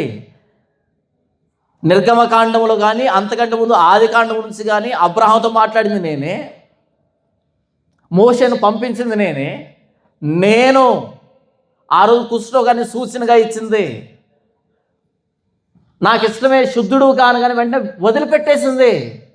నేను మోషే దేవుణ్ణి, నేను అబ్రహాము దేవుణ్ణి. అది మాట్లాడుతున్నాడు యేసు ప్రభు ఇక్కడ. ఏదో ఒక ప్రవక్త లాగానో ఒక మిరాకిల్ వర్కర్ లాగానో ఆయన పనిచేయట్లే అక్కడ. ఆయన మాట్లాడుతున్నది నిర్గమకాండంలో ఉన్న దేవుని నేనేం చెప్తున్నాడు, అది చూపెడుతున్నాడు లోక. నేను ఏ క్రీస్తుని గురించి రాస్తున్నానంటే ఎవరైతే మోషేను పంపించాడో ఆయన గురించి నేను రాస్తున్నా. ఎవరైతే అబ్రహాంతో మాట్లాడాడో ఆయన గురించి మాట్లాడుతున్నా. యోహాను గారు అంటాడు, కలిగి ఉన్నది ఏదియో ఆయన లేకుండా కలగలేదు, ఆ వాక్యమే శరీరధారి కృపాసత్య సంపూర్ణంగా మన మధ్య నివసించను. ఆదికాండం 1వ అధ్యాయం అంతా జరిగింది ఈయన బట్టే, ఈయనే ఆ వాక్యం అని మాట్లాడతాడు. అపోస్తులు చూపించిన క్రీస్తు ఎక్కడ? ఈరోజు మనం మోకాల నొప్పులకి, నడుముల నొప్పులకి, జ్వరానికి, జలుబుకి, కోర్టులో కేసులకి మాట్లాడుకుంటున్న క్రీస్తు ఎక్కడ? సర్వలోక సృష్టికర్త ఆయన, సర్వాధికారి ఆయన, రోగాల మీద అధికారం కలిగిన దేవుడు ఆయన. ఆయన కనుసన్నల్లోనే ప్రతిదీ జరగాలి. ఇలా పెట్టుకున్నప్పుడు కుష్ఠరోగం రావాలి, ఇలా తీసినప్పుడు పోవాలి. ఆయన కనుసన్నల్లోనే ప్రతిదీ జరగాలి.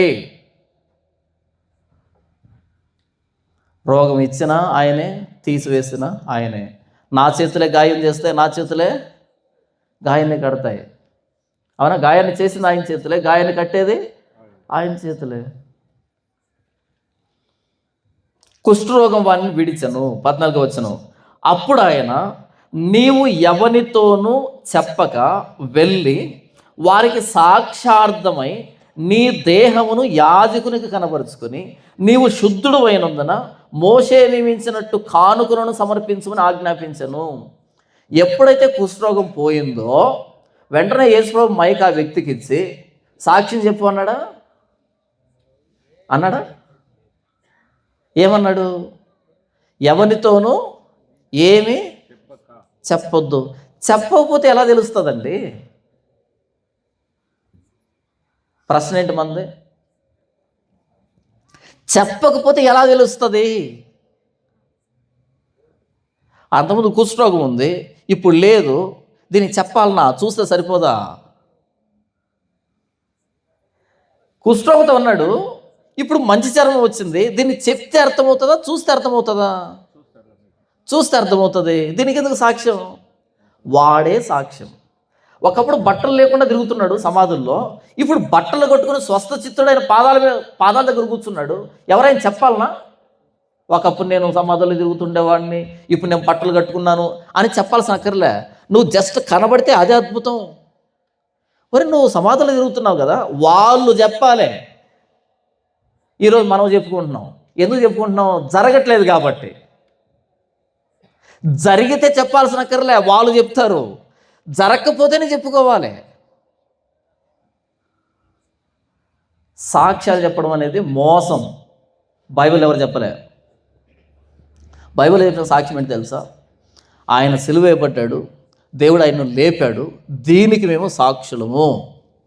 ఆయన పునరుద్ధానానికి మేము సాక్షులము. ఆయన తిరిగి లేచాడు, మేము చూసాం, దీనికి సాక్షులమే. ఇది గాలికి వెళ్ళిపోయింది. దేనికి సాక్షులు వచ్చారు? ఈ చర్చికి వచ్చిన తర్వాత, ఈ అయ్యగారు ప్రార్థన చేసిన తర్వాత నా కొడుకు పుట్టాడండి.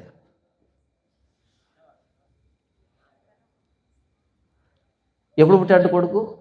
ఈ అయ్యగారు ప్రార్థన చేసిన తర్వాత. ఎప్పుడు పోయాయంట అప్పులు? ఈ చర్చికి వచ్చిన తర్వాత పోయాయంట. ఈ చర్చికి వచ్చిన తర్వాత ఆటో కొన్నారంట. ఈ చర్చికి వచ్చిన తర్వాత. అంటే క్రీస్తు కాదనమాట, ఇది ఒక పుణ్యక్షేత్రం అనమాట. ఇక్కడికి వస్తే అద్భుతాలు మహిమలన్నీ జరుగుతాయి అన్నమాట. క్రీస్తు వద్దు. పుణ్యక్షేత్రాలు అయ్యాయి చర్చిలు. ఈ అయ్యగారు ప్రార్థన చేసిన తర్వాత, ఈ చర్చికి వచ్చిన తర్వాత, ఈ ఉపవాస ప్రార్థనలో పాల్గొన్న తర్వాత, ఈ అయ్యగారికి డబ్బు ఇచ్చిన తర్వాత, ఈ అయ్యగారి ప్రోగ్రాం స్పాన్సర్ చేసిన తర్వాత జరుగుతున్నాయంట. అంటే క్రీస్తు కాదా? కాదు. మహిమ, ఘనత, స్తుతి, ప్రభావాలన్నీ అయ్యగారికే. ఫార్మాలిటీకి అంటాం ఏసుకే మహిమ కలిగినగా, కానీ ఉత్తునే తమాషా. నువ్వు చెప్పిందంతా అయ్యగారి గురించి. ఆయనకి ఎలా కలుగుతావు మహిమ? ఆయన ఏం చేశాడు? నేను అప్పులతో ఉన్నానండి, చచ్చిపోయే పరిస్థితులు ఉన్నా, మా పక్కింటి ఆవిడ ఏం చెప్పింది? పలానా చర్చికి రమ్మా అని చెప్పింది. అక్కడ వెళ్ళిన తర్వాత అయ్యగారు నేరుగా నాతోనే మాట్లాడుతున్నాడు. దేవుడు ఎక్కడున్నాడు ఇక్కడ? బైబిల్ అంతా వెతకండి. అప్పుల గురించి యేసు ఎక్కడైనా మాట్లాడాడో నాకు చెప్పండి. నాకు ఇన్ని రోజులు చదివా నాకు కనిపించదు. మీకేమైనా కనిపిస్తే చెప్పండి. లేదంటే వీళ్ళు చర్చి పోగానే దేవుడు నేరుగా వీళ్ళతో మాట్లాడాడంట. అలాంటి వాక్యం ఎక్కడుందో నాకు తెలియదు ఇంతవరకు. ఎలా మాట్లాడతాడు ఇక్కడ లేకుండా? నేనేం చెప్తున్నానంటే, కుష్ఠరోగం పోయిన తర్వాత క్రీస్తు మైక్ ఇవ్వలే, చెప్పొద్దు అన్నాడు. ఎందుకు చెప్పొద్దు అన్నాడు? రేపటి నుంచి కుష్ఠరోగులు క్యూ కడతారు. నేను వచ్చింది ఒకటి, ఇక్కడ జరిగేది ఇంకొకటి. నన్ను ఎక్కడికి పోనివ్వరు, స్వస్థత శాల కడతారు ఇక్కడ. కట్టరా? స్వస్థత శాల కడతారు. నేను వచ్చిన స్వార్థ ప్రకటించడానికి. నేను వచ్చిన దాన్ని గాలి కుదిరి పెట్టేస్తారు. వీళ్ళకేం కావాలో నా దగ్గర వెతుకుతారు. కాబట్టి నువ్వు చెప్పొద్దు. వెళ్ళి సాక్షాత్తుగా యాజకులకి దేహాన్ని కనబరుచుకో. ఎందుకంటే యాజకుడు నిర్ధారిస్తే వాడు పాలెంలోకి రావచ్చు. కాబట్టి యాజకుడికి నిర్ధారణ చేసుకొని తర్వాత నువ్వు పాలెంలో తిరగవచ్చు. అక్కడ యాజకునికి నీ దేహాన్ని సాక్ష్యంగా కనబరుచుకో తప్ప నోటితో ప్రకటించొద్దు. అద్భుతం నిజంగా జరిగితే చెప్పాల్సిన అక్కర్లేదు, అద్భుతమే మాట్లాడుతుంది. అద్భుతం జరగకపోతేనే మైకుల్లో మాట్లాడుకోవాలి. లేదంటే మేము సాక్ష్యం చెప్తామంటే కనుక ఓకే, మంచిది, పెట్టండి, స్వస్థత మహాసభలు పెట్టండి, సాక్ష్యాలు చెప్పించండి. అయితే నా రిక్వెస్ట్ ఏంటంటే 2 మైకులు పెట్టండి. ఏం చేస్తారు? ఇటువైపు ఒక మైకు, ఇటువైపు ఒక మైకు ఉండాలి. ఇటువైపు మైకు మీద ఏముండాలి? స్వస్థత జరిగిన వారు. ఇటువైపు మైకు మీద ఏముండాలి? స్వస్థత జరగని వాళ్ళు. ఏ మైకు దగ్గర ఎక్కువ క్యూ ఉంటుంది చెప్పండి? నేనేమైనా తప్పు చెప్తున్నానా? లేదు, మేము చెప్తాము. జరిగిందాన్ని ఎందుకు చెప్పకూడదండి అంటే, ఓకే చెప్పండి, నేను కాదనిలే. జరిగిన వాళ్ళు, జరగని వాళ్ళు, అలా బైబిల్లో ఉందా బ్రదర్? ఉంది. ఎక్కడుంది? యేసు ప్రభు ఒక గుడ్డివాడికి కళ్ళు బాగు చేస్తున్నాడు. కళ్ళు బాగు చేసి, నీకు ఏం కనపడుతుంది అన్నాడు. నీకు కనపడుతుందా అంటే, అయ్యా కనబడుతుంది, కాకపోతే మనుషులు చెట్లులా గదులుతున్నారు. ఎందుకు అడిగాడు క్రీస్తు ఆ మాట? ఎందుకు అడిగాడు క్రీస్తు? ఎందుకు అడిగాడు ఆ మాట? మనకు అర్థం కావాలి కదా. ఆవిడ మరలా చేయబెట్టి ఇప్పుడు క్లారిటీ ప్రభు 4Kలో కనబడుతుంది. Okay come on. క్రీస్తు కూడా అద్భుతం చేసి కనబడుతుందా? కనబడట్లేదు ప్రభు, చెట్లు కదిలినట్టుగా ఉంది. ఓకే, మరలా పెట్టాడు, బాగు చేశాడు. నువ్వు అడగవా? అడగాల వద్దా? నీకు నిజంగానే కనబడుతుందా, నిజంగానే బాగోయిందా అని అడగాల వద్దా? అడగాలి. అడుగుతారా? ఒకవేళ మీరు వెళ్ళి అడిగితే ఏమంటారు? నన్నే ప్రశ్నిస్తావా? ఇంకెవరిని ప్రశ్నించాలి? నిన్ను కాకపోతే నన్నే ప్రశ్నిస్తావా? నాకే చెప్తావా? నిన్నే ప్రశ్నించాలి, నిన్నే అడగాలి. దొంగవు నువ్వే కదా ఇక్కడ. స్టూడెంట్ ఎవరిని ప్రశ్నిస్తాడు? టీచర్ని. ఎరా నన్నే అడుగుతావా అంటే, నీకు జీతం ఇచ్చే దేనికి? ఇంకెవరిని అడగాలి? స్వీపర్ని అడగమంటావు వెళ్ళి? బోధకుని అడగాలి, చేసేవాడిని అడగాలి. నాకు కనిపించట్లేదు. ఎందుకు కనిపించట్లేదు? నీకు విశ్వాసం లేదనకూడదు, నీకు ప్రభావం లేదు. నీకు విశ్వాసం లేదని క్రీస్తు చెప్పలే, ప్రభావం ఆయనలో ఉంది, ఆయన బాగు చేస్తాడు. నేను ఎందుకు చెప్తున్నా ఇదంతా? 2 మైకులు పెట్టండి, 2 మైకులు అడగండి. నాకు బాగోయిందండి మీటింగ్లు వచ్చిన తర్వాత అంటే, బాగా కాని వాళ్ళు మొదట సాక్ష్యం చెప్పొద్దు. సాక్ష్యం చెబితే క్రీస్తు మరణ సమాధి పునరుద్ధానాల గురించి మాట్లాడాలి, అదే సాక్ష్యం చెప్పాలి. ఈ సొల్లు సాక్ష్యాలని చెప్పకూడదు. నాకు ఈ చర్చికి వచ్చిన తర్వాత పిల్లలు పుట్టారు, ఈ చర్చికి వచ్చిన అది జరిగింది, ఇది జరిగింది. నువ్వు ఎవరిని ప్రమోట్ చేస్తున్నావు? ఆ బిల్డింగ్నా, ఆ అయ్యగారినా ప్రమోట్ చేస్తున్నది? నీకు నిజంగా అద్భుతం జరిగితే సమాజం సాక్ష్యం ఇస్తుంది. నిజంగా అద్భుతం జరిగితే సమాజం సాక్ష్యం ఇస్తుంది. నువ్వు చెప్పాల్సిన అక్కర్లే. నా కాళ్ళు బాగలేవు, యేసు దగ్గరకు వచ్చాను, కాళ్ళు బాగాయే చెప్పాలా? దీని గురించి నడుస్తున్న కాలు చెప్పదా? మాట్లాడదా? అది కళ్ళు బాగలేవు, యేసు దగ్గర గురించి బాగాయే చూసే వాళ్ళకి అర్థం కాదా? ఒకప్పుడు నేను ఎలాగో ఇప్పుడు ఎలాగో నాకు తెలీదా? నేను మాట్లాడాలా? ఈరోజు అద్భుతాలు జరగట్లేదు కాబట్టే సాక్ష్యాలు వచ్చాయి. సాక్ష్యాలు ఆగిపోయిన రోజు అద్భుతాలు జరుగుతున్నాయని అర్థం. సాక్ష్యాలు ఉన్నంతకాలం అద్భుతాలు జరగట్లేదని అర్థం. మోటివేట్ చేస్తున్నారు జస్ట్ అంతే. కుష్ఠరోగాన్ని తీసివేసి మైక్ ఇవ్వాలయన, చెప్పొద్దు అని అన్నాడు. ఈరోజు చెప్పండి చెప్పండి చెప్పండి. ఏం చెప్పాలి? ఏం జరిగిందని చెప్పాలి? అపోస్తుల తర్వాత ఈ రోజు వరకు, అపోస్తుల తర్వాత ఈ రోజు వరకు ఎవరికైనా పుట్టుగుడ్డివాడి కళ్ళు వచ్చాయా? ఏ చర్చైనా వెళ్ళండి, పుట్టుగుడ్డివాడి కాళ్ళు వచ్చాయా? చనిపోయిన వాడు బ్రతికాడా? కుష్ఠరోగం బాగైందా? దయ్యాలు పోయాయా? పోతున్నాయి పోతున్నాయి. నేను మాట్లాడుతున్న డ్రామా దయ్యాల గురించి కాదు, ఒరిజినల్ దయ్యాల గురించి. డ్రామా దయ్యాలు పోవడం గురించి కాదే మాట్లాడుతూ, ఒరిజినల్ దయ్యాలు పోయాయా? మూగవాడికి నాలుగు వచ్చిందా? చెవిటి వాడికి చెవులు వచ్చాయా? ఏం జరిగింది? ఎక్కడ జరిగింది? బైబిల్లో జరిగిన అద్భుతాలు ఎక్కడ జరుగుతున్నాయి? కానీ స్వస్థత శాలలు వచ్చేసాయి. ఏ స్వస్థత జరగనటువంటి ప్రదేశం ఏదైనా ఉందంటే దాన్ని స్వస్థత శాల అంటారు. అక్కడ జరిగిందే స్వస్థత. క్రీస్తు సాక్ష్యం చెప్పొద్దు అన్నాడు. ఈరోజు ఎక్కడ పెట్టినా సాక్ష్యాలే. ఎందుకు చెప్తున్నాడో తెలియట్లేదు. 15వ వచనం, అయితే ఆయనను గూర్చిన సమాచారం మరి ఎక్కువగా వ్యాపించను. ఆయన సాక్ష్యం చెప్పొద్దు అన్నాడు, వీడు కూడా సాక్ష్యం చెప్పలే. అయితే సమాచారం వ్యాపించిందా, అంతరించిందా? చూసారు లాజిక్? ఆయన సాక్ష్యం చెప్పొద్దన్నాడు, వీడు సాక్ష్యం చెప్పలే, కానీ సమాచారం అంతరించిపోయిందా? అయితే ఆయన గురించిన సమాచారం మరి ఎక్కువగా వ్యాపించింది. ఒకప్పుడు బట్టలు లేకుండా సమాధుల్లో తిరిగిన వాడు ఇప్పుడు సమాజంలో తిరగడమే సాక్ష్యం. వాడు జస్ట్ తిరగడమే సాక్ష్యం, నోటితో చెప్పక్కర్లేదు.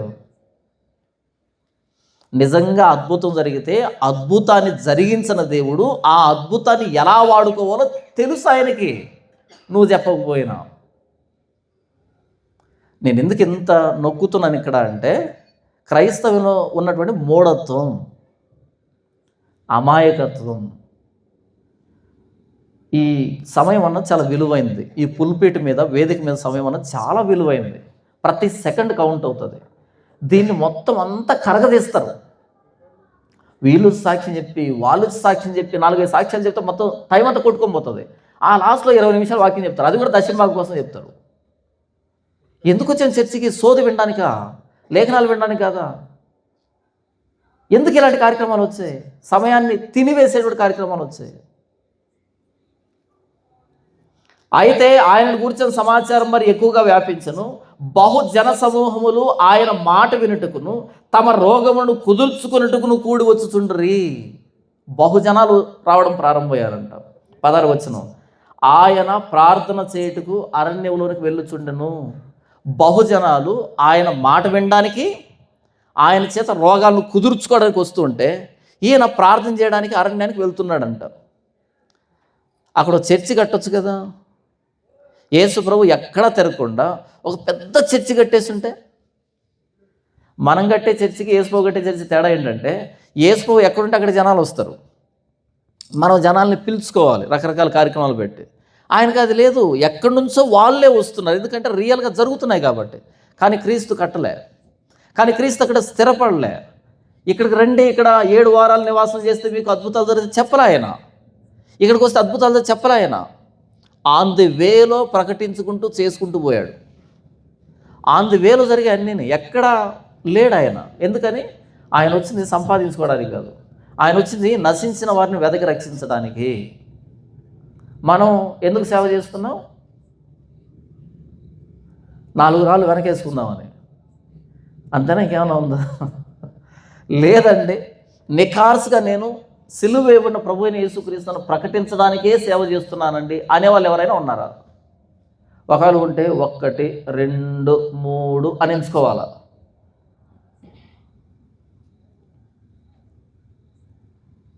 సంపాదించుకోవడానికి వచ్చిన వాళ్ళు 99.999999 ఎక్కడ ఉంటారేమో నాకు తెలియదు, అనాలి కాబట్టి అంటున్నా అంతే. ఎక్కడో 1, 2, 3 అని ఎంచుకోవాలి. దేని ఎందు అతిశయపడుతున్నాం? గుంపును ఎంచుకునేదానికి అలవాటు పడ్డారు, గుంపును సమీకరించుకునేదానికి అలవాటు పడ్డారు. కాదు, క్రీస్తును ప్రకటించడం సేవ, గుంపును సమీకరించడం కాదు. వస్తే వస్తారు, పోతే పోతారు. జీవానికి పోయే దారి ఎలా ఉంటుందంట? జీవానికి పోయే దారి ఎలా ఉంటుందంట? ఇరుగ్గా ఉంటుందా, విశాలంగా ఉంటుందా? ఇరుగ్గా ఉంటుంది. మన చర్చికి ఎంతమంది రావాలి? ఈ వారం 100 మంది, వచ్చే వారం 200 మంది, ఆ వారం 1000 మంది, ఆ వారం 10,000 మంది. అప్పుడు దేవుడు దీవించినట్టు కదా. నువ్వు చదువుతున్న లేఖనానికి, నువ్వు ఊహిస్తున్న దానికి ఏమైనా సంబంధం ఉందా? ఎందుకు వస్తారు అంతమంది? ఏమైనా చర్చిలో జబర్దస్త్ ప్రోగ్రాం పెట్టావా అంతమంది రావడానికి? రారు. ఉన్న వాళ్ళు పోతారు. యేసు ప్రభు చేసిన ప్రసంగాన్ని మీరు చూడండి, పోయారంతా, రాలే. యేసు ప్రభు 3.5 సంవత్సరాలు ఎన్ని అద్భుతాలు చేసి, ఎన్ని ప్రసంగాలు చేసి, సాక్షాత్తు యేసు ప్రభు చేసి చచ్చిపోయే నాటికి ఎంతమంది మిగిలారు మేడగది మీద? ఎంతమంది మిగిలారు? 120. మరి మనం ఎలా ఎక్స్పెక్ట్ చేస్తాం అంతమందిని? నంబర్ను పెంచుకోవద్దు, క్రీస్తును ప్రకటించు. ఇష్టం ఉన్నవాడు వస్తాడు, ఇష్టం రానివాడు పోతాడు. దేవుని చేత ఆకర్షించబడిన వాడు ఉంటాడు, దేవుని చేత తిరస్కరించబడినవాడు పోతాడు. వీళ్ళని బట్టి నీ సేవ ఆధారపడలేదు, లేఖనాన్ని బట్టి నీ సేవ ఆధారపడి ఉంది. ఎవడు వచ్చినా ఇది సేవే, ఎవడు రాకపోయినా ఇది సేవే. మందిని బట్టి వాక్యం మారదు. తర్వాత మీరు ఇంటికి వెళ్ళిన తర్వాత ప్రవక్త అయిన ఇర్మియా గ్రంథాన్ని చదవండి. ఇర్మియా ప్రవక్తేనా? ఇర్మియా దైవజనుడేనా? మనకంటే పెద్దోడా చిన్నోడా? ఇర్మియా మనకంటే పెద్దోడా చిన్నోడా? చాలా పెద్దోడు కదా. 40 సంవత్సరాలు సేవ చేశాడు. ఎంతమంది మారు మనసు పొందారో వెతకండి. ఇద్దరు. ఒకటి ఇర్మియా గ్రంథాన్ని వ్రాసినటువంటి బారూకు, 2 ఆయన చెరసాలలో వేసినప్పుడు ఆయన కోసం మనవి చేసుకున్నటువంటి ఎబెద్ మెలెకు అనేటువంటి షండు, ఐథియోపియా దేశానికి సంబంధించినడు. వీళ్ళిద్దరు మారు మనసు పొందారు. మరి మిగతా వాళ్ళు మన భాషలో చెప్పాలంటే ఫెయిల్యూర్ మినిస్ట్రీ. ఏంటి 40 సంవత్సరాలు పరిచయం యుద్ధం రక్షించావా అని. తర్వాత యెహెజ్కేలు ఉంటుంది, యెహెజ్కేలు గ్రంథం ఒక్కసారి చూడండి, ఎంతమంది రక్షించాడు? 0. 2వ అధ్యాయంలో దేవుడు అంటాడు, వారు బ్రహ్మదండి చెట్లు, వారు మొండ్ల తుప్పలు, నీవు తేళ్ల మధ్య నివసిస్తున్నావు.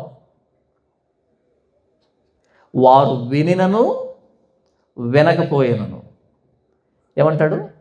వారు విన్నా వినకపోయినా యెహోవా ప్రవక్త తమ మధ్య ఉండనని వారు తెలుసుకోవడానికి మాత్రమే నువ్వు పరిచర్య చేయి. జస్ట్ నేను ఒక ప్రవక్తను పెట్టాను అని ఒక సాక్ష్యం కోసమే ప్రవక్తగా ఉండు తప్ప వాళ్ళు మారతారని కాదు. వాళ్ళు మారరు. వారు మూర్ఖతరం వారు. వారి నుదురు చెకుముకు రాతిలాగా చేసుకున్నారు దూరద లోపలికి. వాళ్ళు విన్నా వినకపోయినా నువ్వు పరిచర్య చేయాలి. ఈరోజు నంబర్ ఎంచుకుంటున్నావు. నేను ఎందుకు చెప్తున్నాను అంటే, క్రీస్తు ఒక చోట ఉండి నంబర్ ఎంచుకోలేదు, ఇంతమంది వస్తున్నారని. ఆయన పని ఆయన చేసుకుంటూ వెళ్ళాడు అంతే. ఆయన డైలీ యాక్టివిటీస్ ఏం మారలే. ఆయన యథావిధిగా ప్రార్థన చేసుకోవడానికి వెళ్తున్నాడు, యథావిధిగా బోధిస్తున్నాడు, యథావిధిగా చేసుకుంటూ పోతున్నాడు. ఎక్కడ మిగిలిపోరు ఆయన. ఈరోజు మనం ఏం చేసాం? మనం చర్చి కట్టాలంటే ఒక్కసారి మనసులో ఆలోచించుకుంటాం, ఎక్కడ క్రైస్తవులు ఎక్కువ ఉన్నారు? చర్చి కట్టాల్సింది క్రైస్తవుల కోసం, అన్ని జనుల కోసమా? చెప్పండి. ఎక్కడ క్రైస్తవులు ఎక్కువ ఉన్నారు అక్కడ కడతాం చర్చి వెళ్ళి. వాళ్ళకి ఎందుకు కట్టడం? లేని దగ్గర చర్చి కట్టి వాళ్ళకు సువార్త ప్రకటించి వాళ్ళు పిలవాలి. అలా కాదంట. ఎక్కడ క్రైస్తవులు ఎక్కువ ఉన్నారో అక్కడ కట్టి మంచి మంచి ఫెసిలిటీస్ పెట్టి ఆ చర్చిలోంచి 10 మందిని, ఈ చర్చిలోంచి 10 మందిని, ఈ చర్చిలోంచి 10 మందిని లాగాలి. ఇది పరిచర్య ఎందుకు అవుతుంది? దొంగతనం కదా ఇది. క్రీస్తు జనాల్ని సమీకరించడానికి పరిచర్య చేయలే, జనాన్ని రక్షించడానికి పరిచర్య చేశాడు. కాబట్టి మనం ఈరోజు ఎలా పరిచర్య చేయాలంటే, సిలువ వేయబడిన క్రీస్తును ప్రకటించడానికి, యేసుక్రీస్తు రక్తం ప్రతి పాపం నుంచి మనల్ని కడిగి పవిత్రులుగా చేస్తుంది అనే విషయాన్ని జనాలకి అర్థం చేయించడానికే మనం సేవకులుగా ఉన్నాం తప్ప ఎంతమంది వస్తున్నారు, ఎంతమంది పోతున్నారు అది మనకు అనవసరం. మనకు జీతం ఇవ్వాల్సింది దేవుడు, మనల్ని నియమించిన దేవుడు. ఆయన ఎవరినైతే ఆకర్షించుకుంటారో వాళ్ళు వస్తారు. ఆయన ఆకర్షించకుండా వాడు వచ్చినా ఉపయోగం లేదు మనకి. యేసుప్రభువు ఏమంటాడు? నా తండ్రి ఎవరిని ఆకర్షిస్తే వాడు నా దగ్గరకు వస్తాడు. నేను చెప్పే మాటను బట్టి ఎవడు రాడు, నేను చెప్పే మాటను బట్టి ఎవడు పోడు. దేవుడు ఆకర్షిస్తే వచ్చి కూర్చుంటాడు, దేవుడు ఆకర్షించకపోతే వాడు రాలేడు. మనం ఎందుకు స్కీములు పెడుతున్నాం, మనం ఎందుకు ఆఫర్లు పెడుతున్నాం, మనం ఎందుకు రకరకాల ఎందుకు చూపెడుతున్నాం? రండి రండి అనేటట్టుగా. యేసు ప్రభు ఎవరంటే ప్రాణాంతకమైన రోగాల మీద అధికారం కలిగిన వాడు. నిర్గమకాండంలో మోషేను పంపించి సూచక్రియ చేయమని చెప్పిన వాడు ఈయనే. అబ్రహాముతో మాట్లాడింది ఈయనే. ఒక కుష్ఠరోగి వచ్చి, ప్రభువా నీకు ఇష్టమైతే నన్ను శుద్ధునిగా చేయి, నాకు ఇష్టమే. యెషయా గ్రంథం 1వ అధ్యాయం మీరు చూస్తే ప్రతివాడు నడినెత్తిన వ్యాధి కలిగి ఉన్నాడు. ఎందుకు నడినెత్తిని మాట్లాడుతున్నాడు? హిజ్కియాకి నొసట కుష్ఠం పుట్టింది కదా, ప్రతివాడు నడినెత్తిన వ్యాధి కలిగి ఉన్నాడు. అరకాలు మొదలుకొని తల వరకు స్వస్థత ఎక్కడా లేదు. ఎక్కడ చూసినా దెబ్బలు, గాయములు, పచ్చి పుండ్లు. అవి కట్టబడలేదు, పిండబడలేదు, తైలంతో మెత్తన చేయబడలేదు. దేన్ని గురించిన వర్ణన ఇది? ప్రతివాని హృదయం బలహీనమైంది, గుండె బలహీనమైంది. దేని గురించి మాట్లాడుతున్నాడు అంటే రోగాన్ని గురించి మాట్లాడుతున్నాడు, కుష్ఠరోగాన్ని గురించి మాట్లాడుతున్నాడు. ఎక్కడ చూసినను దెబ్బలు, గాయములు, పచ్చి పుండ్లు, అవి కట్టబడలేదు, పిండబడలేదు, తైలంతో మెత్తన చేయబడలేదు. 1వ అధ్యాయంలో రోగాన్ని చెప్పాడు. 53వ అధ్యాయం మాట్లాడుతున్నాడు, ఆయన పొందిన దెబ్బల చేత మనకు స్వస్థత కలుగుతున్నది. ఎక్కడ చూసినా దెబ్బలు, గాయములు, పచ్చి పుండ్లు, కట్టబడలేదు, పిండబడలేదు, తైలంతో మెత్తన చేయబడలేదు, దేహంలో స్వస్థత లేదని మొదటి అధ్యాయం చెప్పి 53వ అధ్యాయం వచ్చేటప్పటికి ఆయన పొందిన దెబ్బల చేత మనకు స్వస్థత కలుగుతున్నది. ఏ స్వస్థత అది? పాపపు గాయాలకి. 38వ అధ్యాయం కీర్తన గ్రంథంలో భక్తుడైన దావీదు అంటాడు, నా మూర్ఖత వలన కలిగిన నా గాయములు దుర్వాసన గలవై స్రవించుతున్నాయి అని మాట్లాడతాడు. నా మూర్ఖత వలన కలిగిన నా గాయాలు దుర్వాసన గలవై స్రవిస్తున్నాయి. ఆయన పొందిన దెబ్బల చేత మనకు స్వస్థత కలుగుతుంది. ఇర్మియా మాట్లాడతాడు, హృదయము మోసకరమైంది, అది ఘోరమైన వ్యాధి కలిగినది, దాన్ని గ్రహించగలిగిన వాడెవడు? ఏంటి ఆ రోగం? కుష్ఠరోగం. కుష్ఠరోగం. ఎందుకంటే ప్రాణాంతకమైన రోగం ఆ రోజుల్లో కుష్ఠరోగమే. ఆ కుష్ఠరోగాన్ని గ్రహించగలిగింది ఎవడు? ఆ కుష్ఠరోగానికి బాగు చేయగలిగిన వైద్యం కలిగిన వాడెవడు? అందుకే క్రీస్తు తన గుండెల్లో బల్లింపోటు తిన్నాడు. ఎందుకని? హృదయం అన్నింటికంటే మోసకరమైంది, అది ఘోరమైన వ్యాధి కలిగింది, దాన్ని గ్రహించగలిగిన వాడెవడు? క్రీస్తు గుండెల్లో బల్లింపోటు దిగడానికి కారణం మన అంతరంగంలో ఉన్న పాపాన్ని బట్టి, పాపపు రోగాన్ని బట్టి, కుష్ఠరోగాన్ని బట్టి. కాబట్టి లూకాసు వార్త 5వ అధ్యాయము 12 నుంచి 16 వరకు రాయబడింది ఏంటంటే, ఆ ఒక్కడే కుష్ఠరోగి కాదు, మనమంతా కుష్ఠరోగులమే, పాపపు కుష్ఠరోగులమే. ఆ వ్యక్తి వచ్చాడు క్రీస్తు దగ్గరికి, నీకు ఇష్టమైతే నన్ను శుద్ధుడిగా చేయన్నాడు. ఒకవేళ రాకపోయిండుంటే దుర్భరమైన చావు, దయనీయమైన చావు, భయానకమైన చావు. క్రీస్తు దగ్గరికి వచ్చి ఆయన ఎదుట మోకాళ్ళలోని, ప్రభువా నీకు ఇష్టమైతే నన్ను శుద్ధుడిగా చేయి అని అంటే, నీవు ఎంత కుష్ఠరోగమైనా, ఎలాంటి స్థితిలో ఉన్నా, కుష్ఠరోగం అంటే ఇంకా 1,000 రెట్లు భయంకరమైన రోగమైనా సరే, క్రీస్తు వెంటనే నీ వైపు చేయి జాపి, తన మేకులు కొట్టించుకున్న గాయాలతో ఉన్న చేయి జాపి నిన్ను ముట్టి నాకు ఇష్టమే అని అంటాడు. నీ కుష్ఠరోగం ఏంటో నీకు తెలుసు, నా కుష్ఠరోగం ఏంటో నాకు తెలుసు. నీ కుష్ఠరోగం ఏంటో నీకు తెలుసు, నా కుష్ఠరోగం ఏంటో నాకు తెలుసు. క్రీస్తు దగ్గరికి రా. నీ రోగం ఏదైనా, నీ పరిస్థితి ఏదైనా, నీ స్థితి ఏదైనా, నీ అంతరంగం ఏదైనా, నీ జీవితం ఏదైనా పర్లే, క్రీస్తు అందుబాటులో ఉన్నాడు. రా ఆయన దగ్గరికి, మోకరించు, ప్రభువా నీకు ఇష్టమైతే నన్ను శుద్ధుడిగా చేయి. ఆ రోజు ఆ వ్యక్తి నీకు ఇష్టమైతే అన్నాడు. మనం అనాల్సిన అక్కర్లే, ఆయనకి ఇష్టమే. సిలువలో ప్రాణం పెట్టాడు ఆయన. సిలువలో ప్రాణం పెట్టేంతగా ప్రేమించాడు ఆయన. మనల్ని ప్రాణం పెట్టేంత ప్రేమ ఆయనది. నీకు ఇష్టమైతే అనాల్సిన అక్కర్లే, ప్రభువా నన్ను శుద్ధుడిగా చేయి. ఆయన రక్తం, ప్రభు అయిన యేసుక్రీస్తు రక్తం ప్రతి పాపం నుంచి మనల్ని కడిగి పవిత్రులుగా చేయును అని లేఖనం సాక్ష్యం ఇస్తుంది. ప్రభువా నన్ను శుద్ధునిగా చేయి. ప్రతి పాపం, అది ఏ పాపమైనా, అది భౌతికమైనదైనా, ఆత్మీయమైనదైనా, ఏదైనా, ఏ గాయమైనా ప్రభు అయిన యేసుక్రీస్తు రక్తంలో కడగబడుతుంది, బాగవుతుంది. ఆ పాపం మనం ఎందుకు చూసాం? కుష్ఠరోగం ఎలా వస్తుందంట? గెహాజీకి ఎందుకు వచ్చింది కుష్ఠరోగం? పాపాన్ని బట్టి. మిరియామికి ఎందుకు వచ్చింది కుష్ఠరోగం? పాపాన్ని బట్టి. ఉజ్జయాకి ఎందుకు వచ్చింది కుష్ఠరోగం? పాపాన్ని బట్టి. క్రీస్తు రోగాన్ని మాత్రమే తీయలే, రోగానికి కారణమైన పాపాన్ని కూడా తీసాడు ఆయన. కాబట్టి అది భౌతికమైనదైనా, ఆత్మీయమైనదైనా క్రీస్తు మనకు అందుబాటులో ఉన్నాడు. ఇంకా చావకు ముందే క్రీస్తు దగ్గరకు వచ్చి సాగిలు పడదాం, ప్రభువా నన్ను శుద్ధుడిగా చేయి. ఇక్కడ శుద్ధుడిగా చేయబడిన వాడే దేవుని రాజ్యానికి అర్హుడు, దేవుని దగ్గర ఉండడానికి అర్హుడు. ఇక్కడ శుద్ధులుగా చేయబడకపోతే, ఈయన ఒకవేళ మతం అనుకొని పక్కన పెడితే, అక్కడ వెళ్ళిన తర్వాత నిత్య నాశనం, నిత్య నరకం. ఇక్కడ భయానకమైన నరకమే, అక్కడ చచ్చిన తర్వాత కూడా భయానకమైన నరకమే. క్రీస్తు అంటాడు, మీరు సర్వలోకానికి వెళ్ళి సర్వ సృష్టికి సువార్త ప్రకటించండి. సువార్త అంటే శుభవార్త. ఏంటి శుభవార్త? మీ రోగం ఏదైనా, మీ పరిస్థితి ఏదైనా, రా క్రీస్తు దగ్గరికి. ఆయన మరణ సమాధి పునరుద్ధానాలు బట్టి మీరు శుద్ధులుగా చేయబడతారు, రక్షించబడతారు. ఒకవేళ దీన్ని మత ప్రచారం అనుకుంటే, ఇది వెర్రితనం అని మీరు భావిస్తే, నమ్మని వానికి శిక్ష విధించబడుతుంది అని లేఖనం చెప్తూ ఉంది. లూకాసు వార్త 5వ అధ్యాయం 12 నుంచి 16 వరకు వైద్యుడైన లూకా అది భౌతికమైన రోగమైన, ఆత్మీయమైన రోగమైన. ప్రభువైన యేసుక్రీస్తు పరమ వైద్యుడు. ఆయన కనుసన్నల్లో ప్రతిదీ రావడం కానీ పోవడం జరుగుతుంది. ఈ పరమ వైద్యుడి దగ్గరికి రా, ఆయన అభ్యర్థించు. నీ ప్రతిదానికి ఆయనే పరిష్కారం, నీ ప్రతి సమస్యకి ఆయనే పరిష్కారం అని చెప్తున్నాడు లూకా. దేవుడి వాక్యం దీవించును గాక. ఆమేన్.